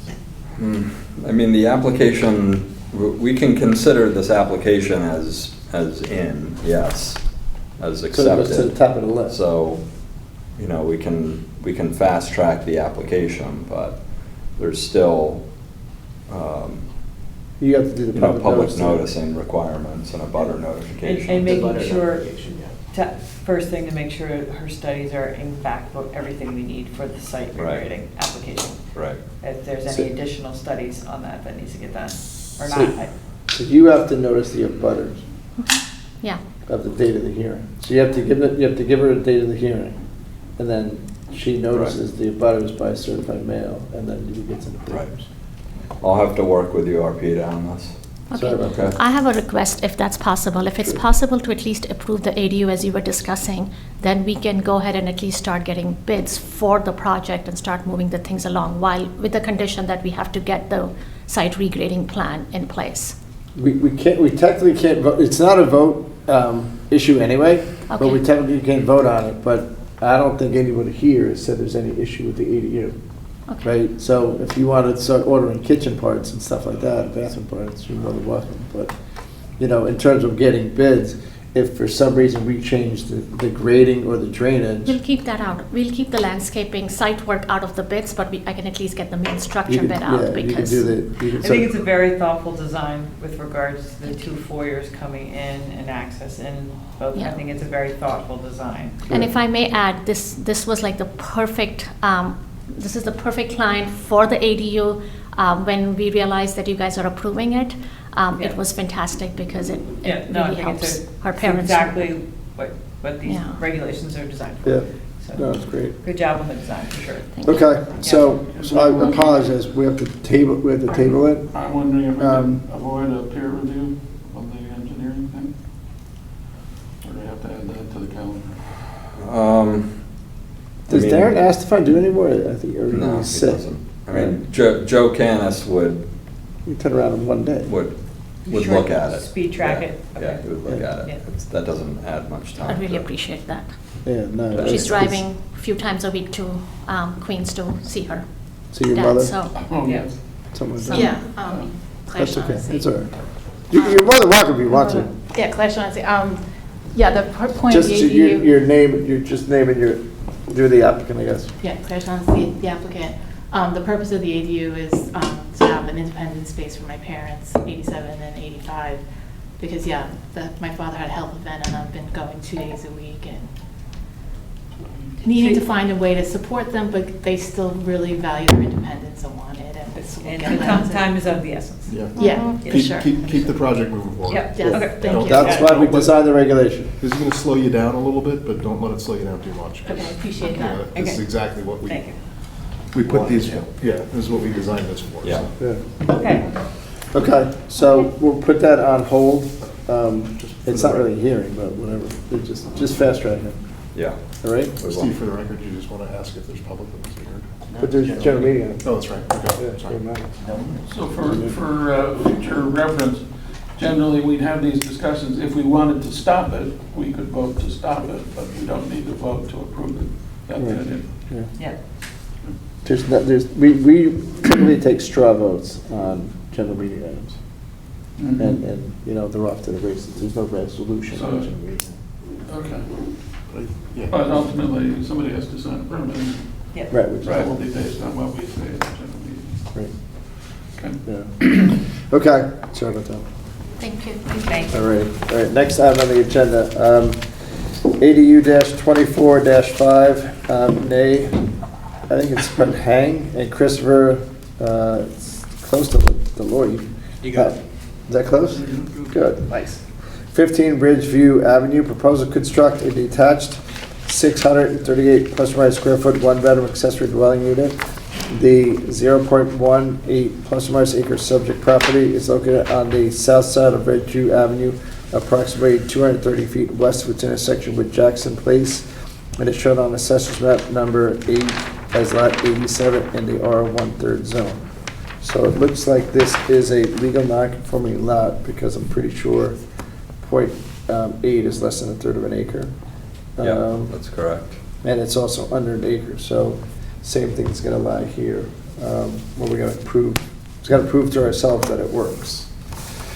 Go ahead, Fred. Yeah, and it does, as long as the new structure that's being constructed is in conformance with the existing regulations in terms of setbacks and the number of parking spaces. You know, the fact that it's a legally non-conforming lot is It makes it harder, but it's... That doesn't necessarily play a part in the equation here, but they're proposing to remove an existing detached garage at the rear of the property and construct a new 22-foot by 29-foot one-story accessory dwelling unit totaling 638 square feet. The size of the principal residence is 1,752 square feet, so it falls within that allowable 30% of the livable square footage of the principal residence. They're allowed up to 750 square feet. They're proposing 638 feet. It's one bedroom, one bath, and as you can see from the plan that was submitted, they've provided 3 9x18 parking spaces, 2 for the principal residence and 1 for the accessory dwelling unit. This one is a flat site. There's no regrading proposed at the rear, and this conforms to all of the ADU regulations that were adopted by the commission. So this is gonna be freestanding, right? I wasn't paying attention. Yes, it is freestanding. And so where the parking space, so that's just between the two buildings? Correct. Okay. 2 for the main and 1 for the ADU? Yeah. Okay. And the coverage is, I noticed, 19.9. Correct. Yeah, so they're bumping right up against the maximum coverage, which is 20%. But- We would ask for a as-built survey following Yep. the construction of the accessory Foundation. dwelling unit Yep. to ensure that it is in fact under coverage. I know it is less than the 30% allowable, but it looks like that footprint is larger than the existing building footprint, which is not something we contemplated. Yeah, no, you're right. So the existing dwelling, the square footage, the footprint of the existing dwelling looks like it's smaller than the new Yeah. proposed I dwelling. mean, I know it meets the regulations we've passed, but maybe on our list is something, that might be something we need to, when we do our relook, is that Yeah. something we we're- want to continue? But you actually said that in our, when we went over this stuff. We didn't want the new building being We bigger. had that conversation, I guess it didn't make it into the regulations. Okay. I thought we had language in there that it couldn't exceed the size of the, We had the language that it can't be more than 30%, but this existing because they're only building is using probably, I think, a is there single 3 story? stories? There's like 2.5 stories, I think, I can't recall.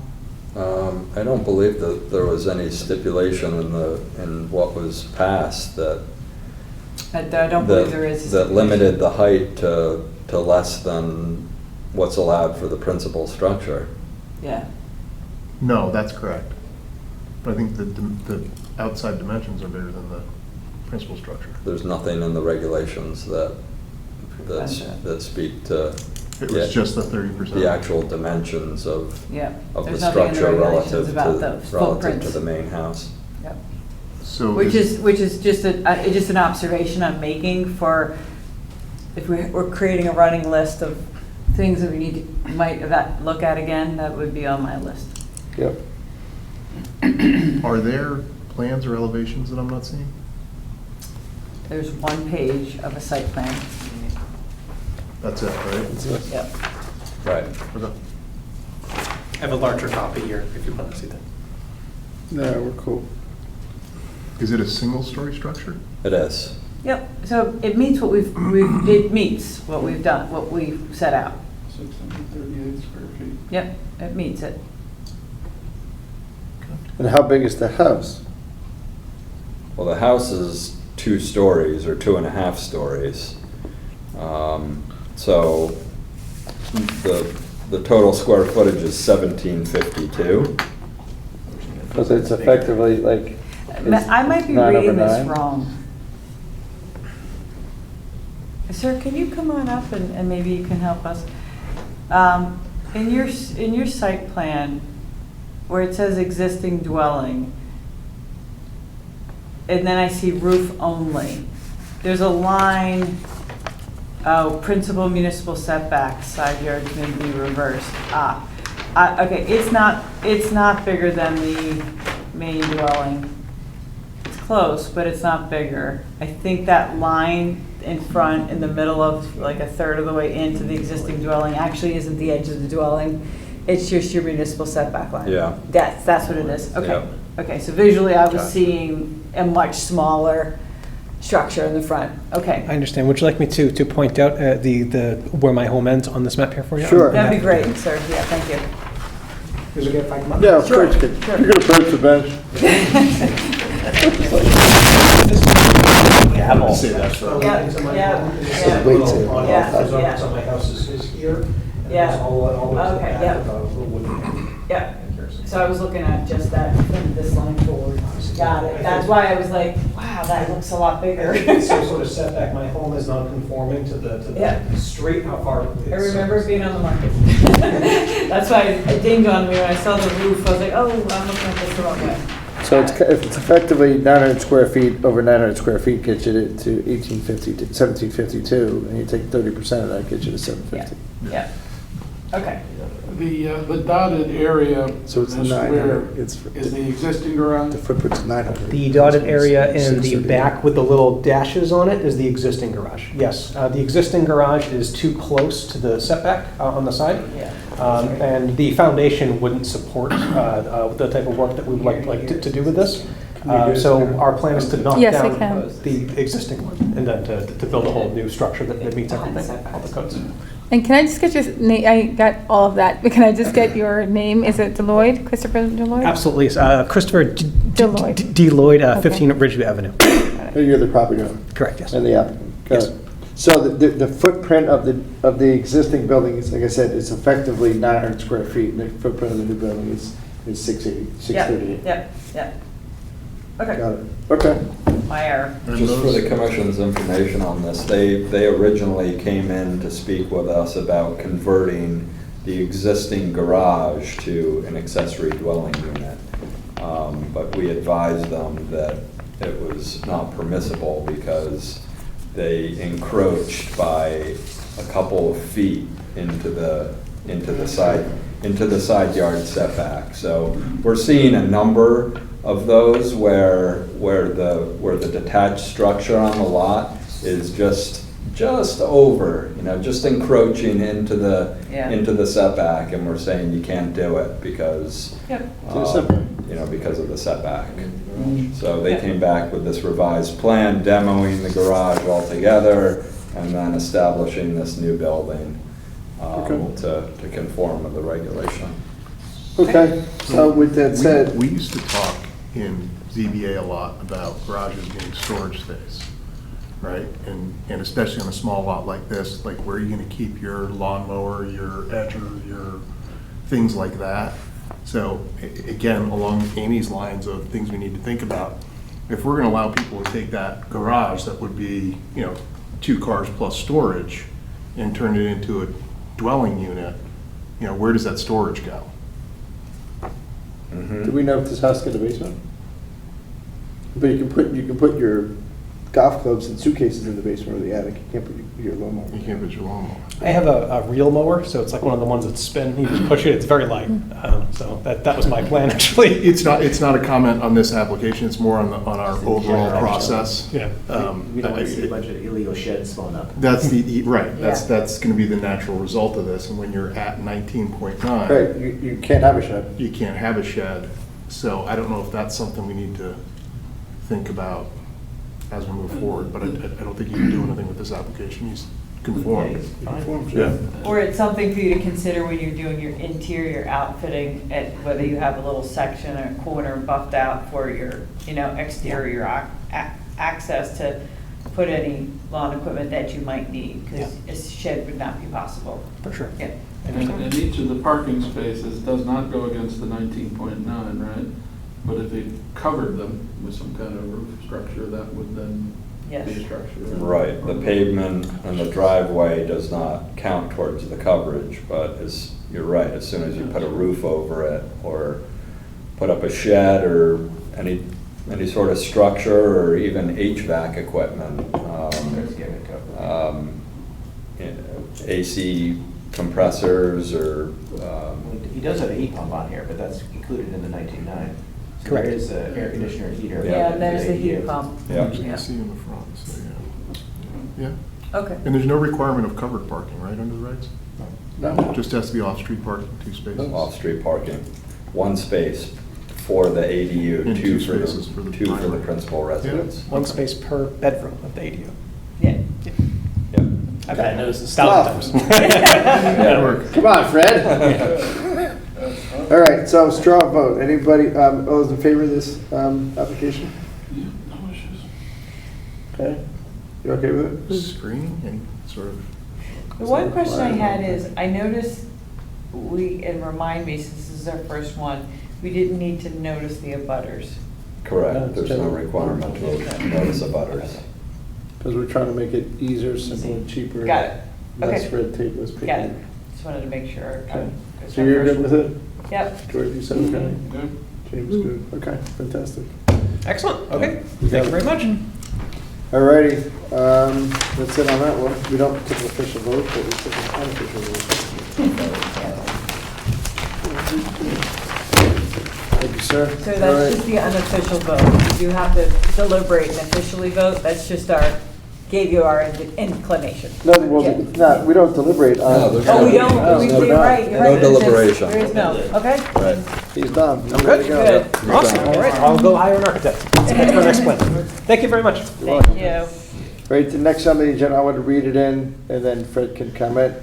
Site plan application number 277, Christopher and Margaret Stefanoni at 57 First Street. I'm going to recuse myself from this application, so I'm going to let Adam, Vice Chair, read the rest of it.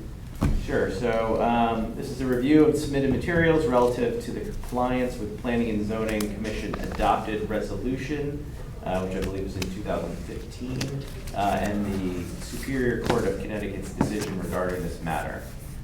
As far as we know from this application, we're waiting on sign-off from the fire marshal, which did not happen in the meantime, so because of that, we've notified the Stefanonis that we will cover this next week, I believe. Fred? That's correct. And we'll go over it in more detail then. That's correct. The fire marshal had submitted comments for the record back in February, and the applicant or applicant's engineer responded to the fire marshal's comments in June. However, we never received a final endorsement from the fire marshal on those comments that were responded to. So we're just looking for, to make sure everything is buttoned up properly. We're looking for that final sign off from the fire marshal to move the process and the application forward. It's our thinking now that it makes sense just to push this to next week, the 10th, we just need to make sure that we have a quorum for, I will be out. for next week. Yeah. So if Amy's out And probably for work. and Steve is out, we need all. And the civic-minded All of us of you. won't want it to be an extended meeting because of the date. Oh, there's a presidential meet that night? Nice. Mm-hmm. Okay. So the question next is, is everyone week- going to be here? Yeah, next week, we also have the continuation of Car the wash? public hearing on the car wash. So That's that, gonna be short. in combination with Stefanoni, would, For a long. it's hard to tell what's gonna happen with the car wash next week. You know, I feel like we have wrapped up a good part of the public hearing on that. There are, of course, some questions and issues relative to parking and traffic Well, that, time out for a second. So do you want to put this 2 weeks back? I mean, you're in charge. He's Or- in yeah, charge. yeah. Want to push it back 2 weeks? Yeah, Cough coming on. do it 2 Is weeks. that, you have golf day coming Well, up? it'll actually be 3. yeah, it would be, Yeah, It would 'cause be we're off 3 the weeks. third right, week, you would be pushing it back 3 weeks. Oh, the 17th will be for the consultant. Yeah, Yeah. we'll talk about that in a little while. That's a special meeting. We're adding that. Correct. We can't add a general meeting to a special meeting. Oh, sure you can. You do whatever you want. We could add into that meeting. As long as you give enough notice, I guess, right? You don't have to. You don't have know, a it's general meeting. Oh, right. It's a general meeting item, so we item. get a lot of flexibility. Right. Why don't we put it on the 17th then? Consultant and then this? We don't have to decide right this second, but, Okay.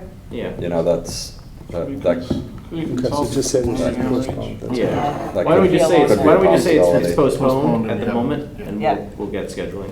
Yeah. It's an idea. Okay? Okay? You good? Yep. Next. General meeting.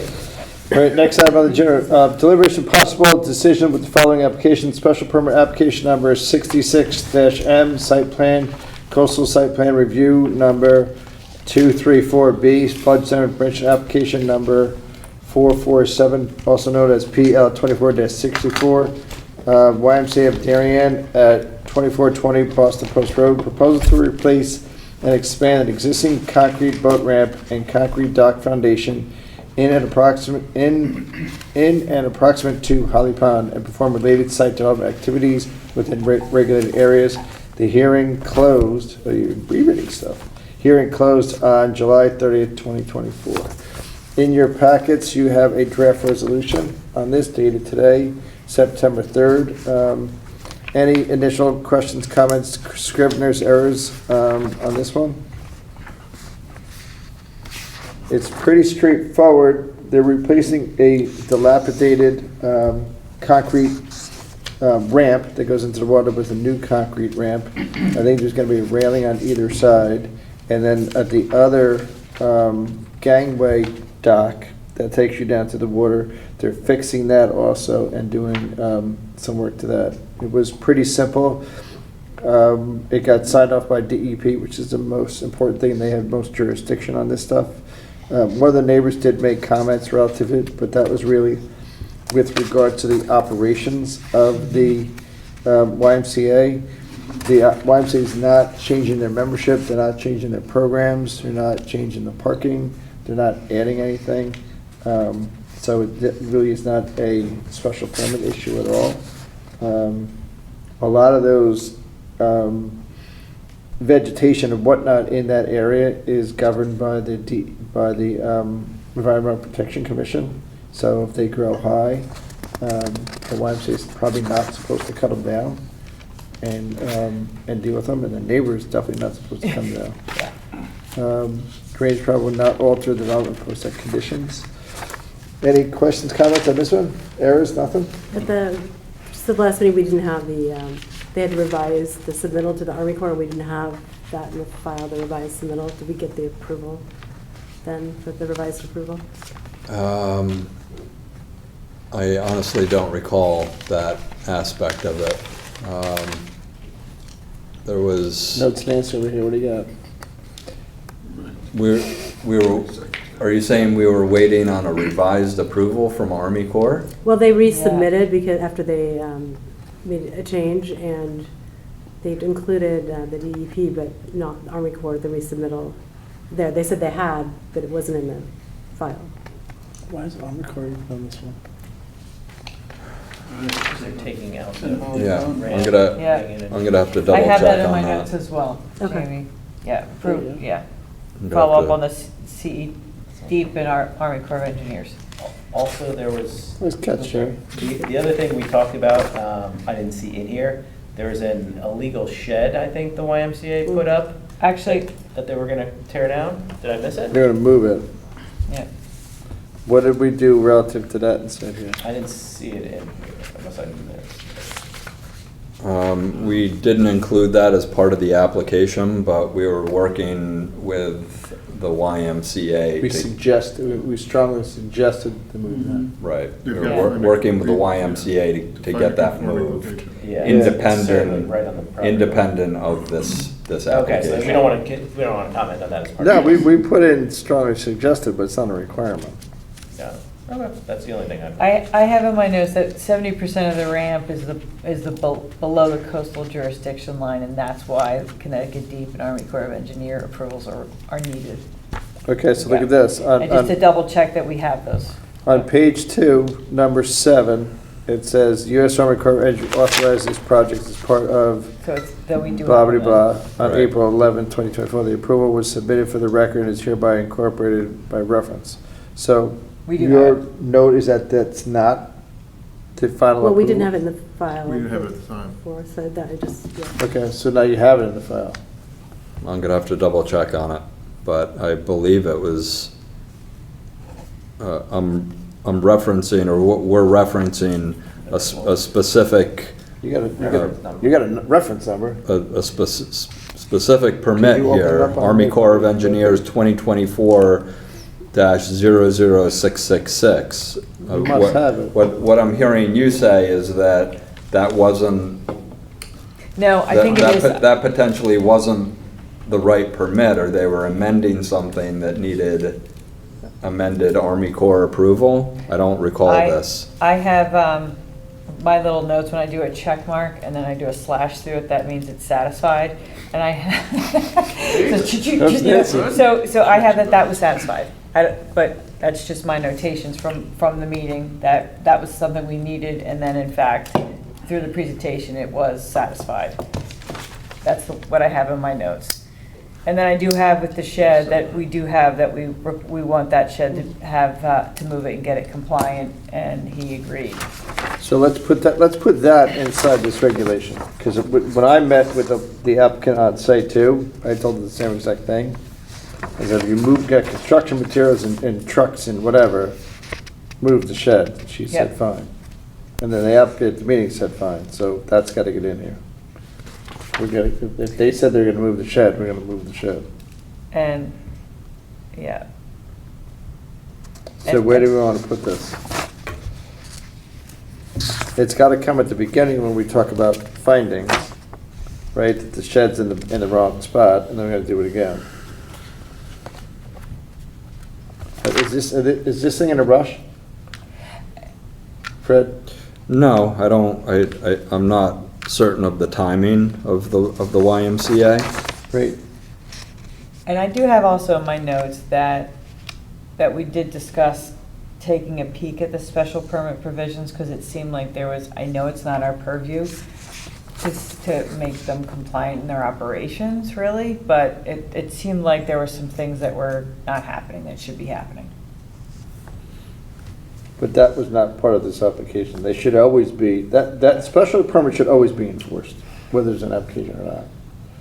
Correct. All right, how about this? How about if you add a couple of those items, double check things, punt this, and then we do it next week? Yeah, Versus try to change it I on the mean, the fly. letter in the application from the Army Corps that's got the reference number, Yep. NAE. That's- It looks like they signed off on it. Yeah, It I doesn't, think it doesn't that- say we need more information, Yeah, no, I refile think that's something. I think that's They got done. specific dates, work has to be done. This thing to me looks buttoned up yeah, pretty well. Okay, I'm more concerned with the shed. Yeah. To be honest with you. The shed Because you and, gotta put the shed in twice. Once in a finding that the Yeah. shed's in the wrong spot, and then To two, move it. move it. And I don't know if we need to reference the special permit, like, they have to be compliant to that special permit that was approved, dated blankety blank. You can add that if you want to. I think we should, because I think it seemed like there was enough, more than just a lapse here or there. It seemed like there was enough happening there from the neighbor's perspective that I made a notation that I thought that was important. Okay. To that. Next week. Okay. Okay, we'll make some April revisions to 11th. this and put it in your packets for next week. April 23rd is when it was uploaded. Yeah, it's April. And what was the date of the hearing? April 11th is the date of the letter. Hearing was that way after April 11th. Right, it was July 30th, so if I there's, think they made changes, I think that was the questions, they made changes for tie and bond after April 11th. so there should be another, Changes. update. Go out and get another thing for our new plans. Yeah, there's That's no gotta be- version 2. Right. That's gotta be updated after the 23rd. Yeah. Okay. I mean, me personally, I don't know, but I don't think this one's a rush, because they're not doing anything, they're not doing any work until the spring. Okay. All right. Next item, general approval of minutes. We have minutes from July 30th. Do we want to do more deliberations, or do we want to? We got to do that Okay, again where it minutes says, and then go back and do it? well, we got to, under Other business? 2/3, but yeah, no business. Robert's Rules of Order. Okay, minutes from July 30, 2024. Any questions, comments, scrivener's errors on this one? The first one was the Tesla got punted, so we didn't do that. Greenleaf, I was here for this, wasn't I here? Yeah, I was here. I think I came in late, yeah, there we go. About 7:05, Chairman Van Anthony posted. Yeah, I came in at 7:03. And you're quick at the gun. He's late starting. Not that we would change these minutes, but we use the word restabilization often, which is not a word. Okay, got it. Deer Post Road. Because I copy paste into like a word and then I get all the spelling errors and I was like, oh, restable, it sounds like it's a word. But then I checked today, it's actually not a word. So just stabilized again. You can restabilize something, but restabilization Okay. isn't a word. That's Right, so in the minutes here, it's just for that planning one. terminology. Restabilizing. I asked several AIs and they all confirmed that it was. You're relying on Okay. How AI. much time did you spend on this today? It's also not. We're gonna get over Mickey. This is So- 100% legal use. So in the minutes here, it says that they should apply for necessary permits on the shed property in the vicinity of the boat ramp. Temporary, so that the IMC would be given prior to seek necessary permits. So that sounds like that shed doesn't have a permit. We're gonna find about that. So we have to do that finding inside that resolution and make sure they do it. Next is coastal site plan review for Nickerson Lane. Mather Center Foundation, we approved that. Heights Crossing.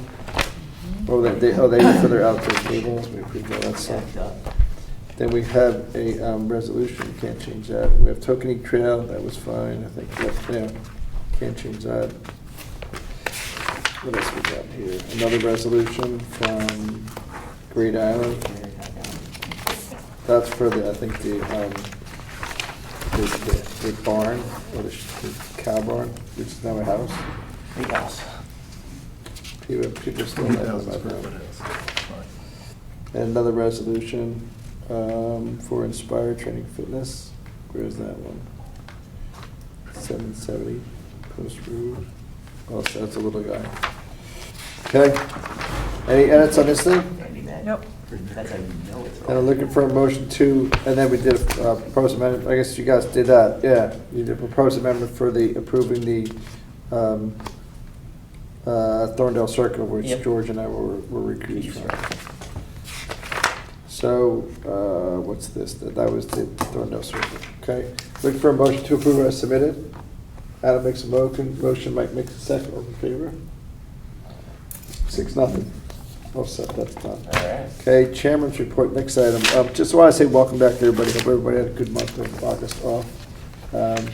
It was a quiet August for me. I usually come up with projects in the month of August to waste my time, because I guess I get bored. I didn't really have too many projects this time.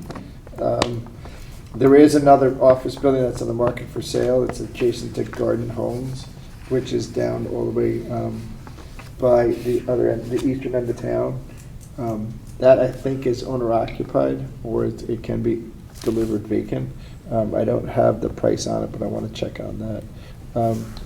There hasn't been much movement on the stuff that is on the market for sale in town, but I was going to update all of you guys on that next week if there's time. 7 Cedric, they demoed the building, so the site is now cleared. It has all the construction, stabilization, and silt fencing up. The last I heard, they were out for construction financing to get the financing of the new building being built. And then again, I don't know if it affects anything, but the fall football season is going to start soon. Fall sports season is going to start soon. So we have a bunch of football games and field hockey games and stuff that's going to be under the lights. We don't have any update on that lawsuit, right, or that appeal. No. So we're just moving forward with what we got, which is cool. That's it for chairman report. Anything everybody that wants an update on, you can always ask me, and I'll look into it to the extent that I can, and then I will. Director's report. The big thing is the PDOC update and the RFP submittals and interviews. In our packets, we did get a memo from Jeremy dated last Thursday. It was sent out to everybody.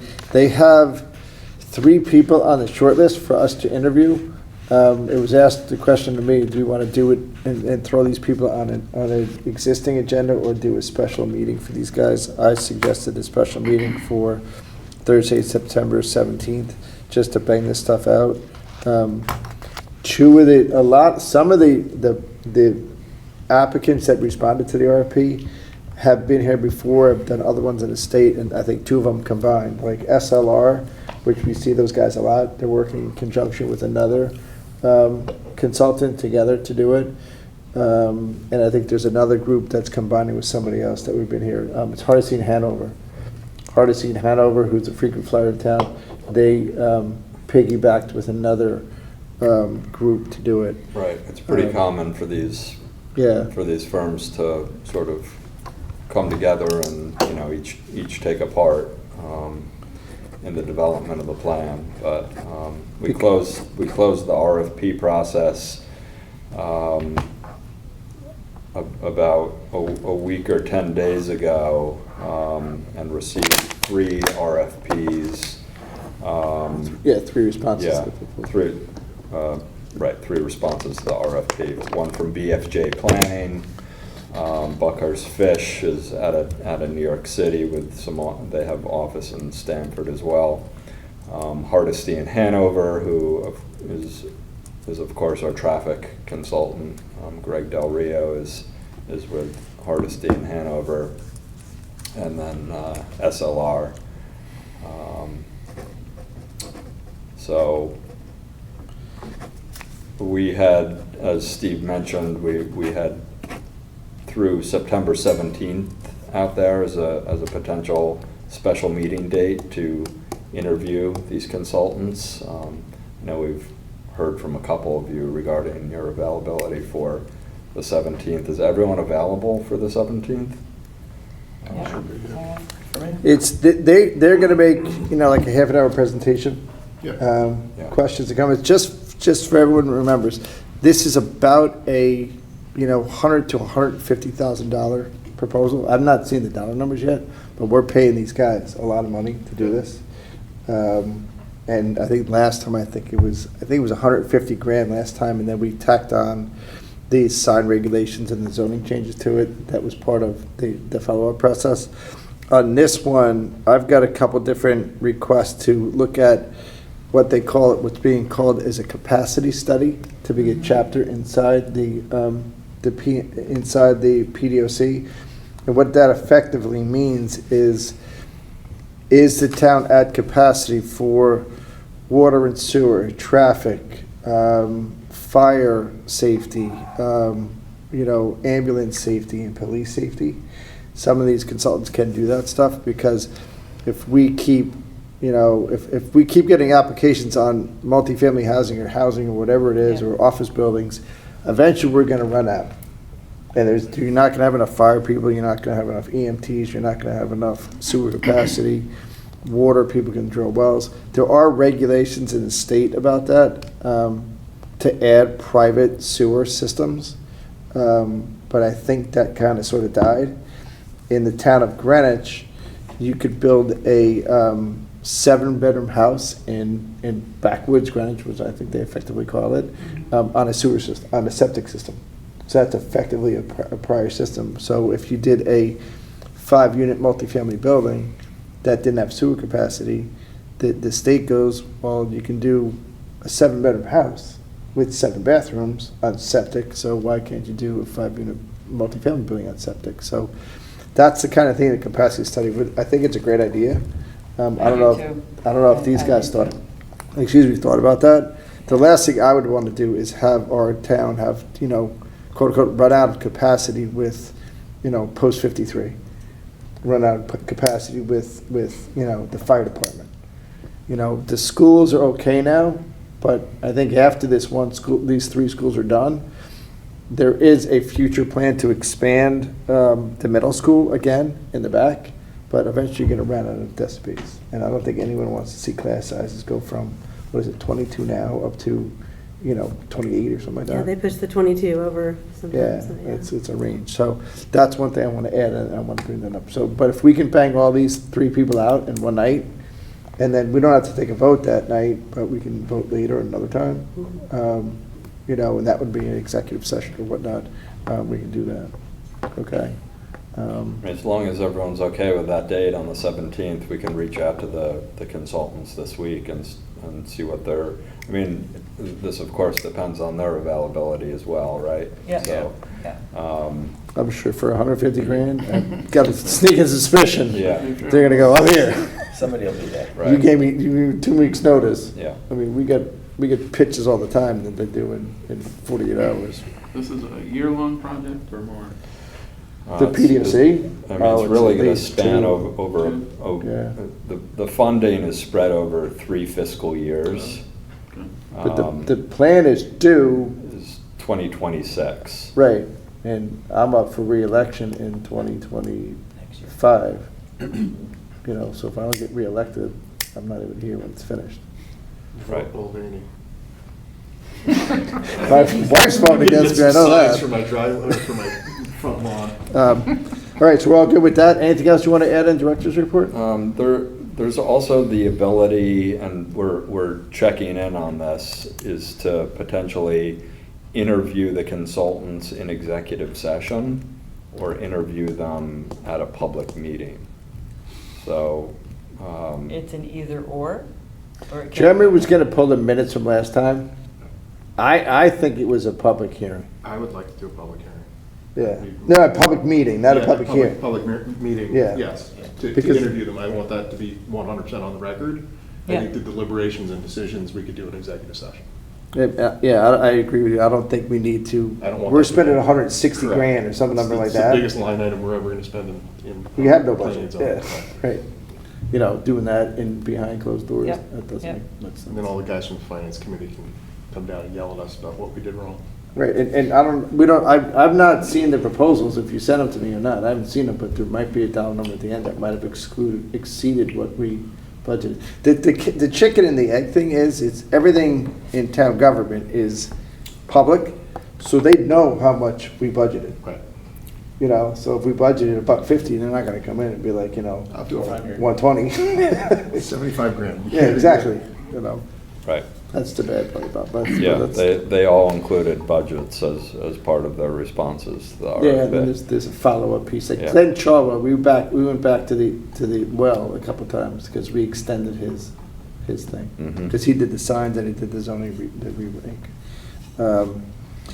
What else? Is that it for you? Yeah, that's it. Okay, the only thing I want to just add, I'm sorry, on Chairman's report is all the HHR schools are open, up and running.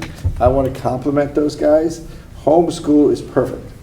They can accept kids, the parking lot's clear, there's no construction materials anywhere. All the new parking lot expansions are in at homeschool. I also did walk around, Henley. Henley, that whole park, that the new entrance or exit out of Henley is up and running and perfect. The new parking space they put up and running perfect.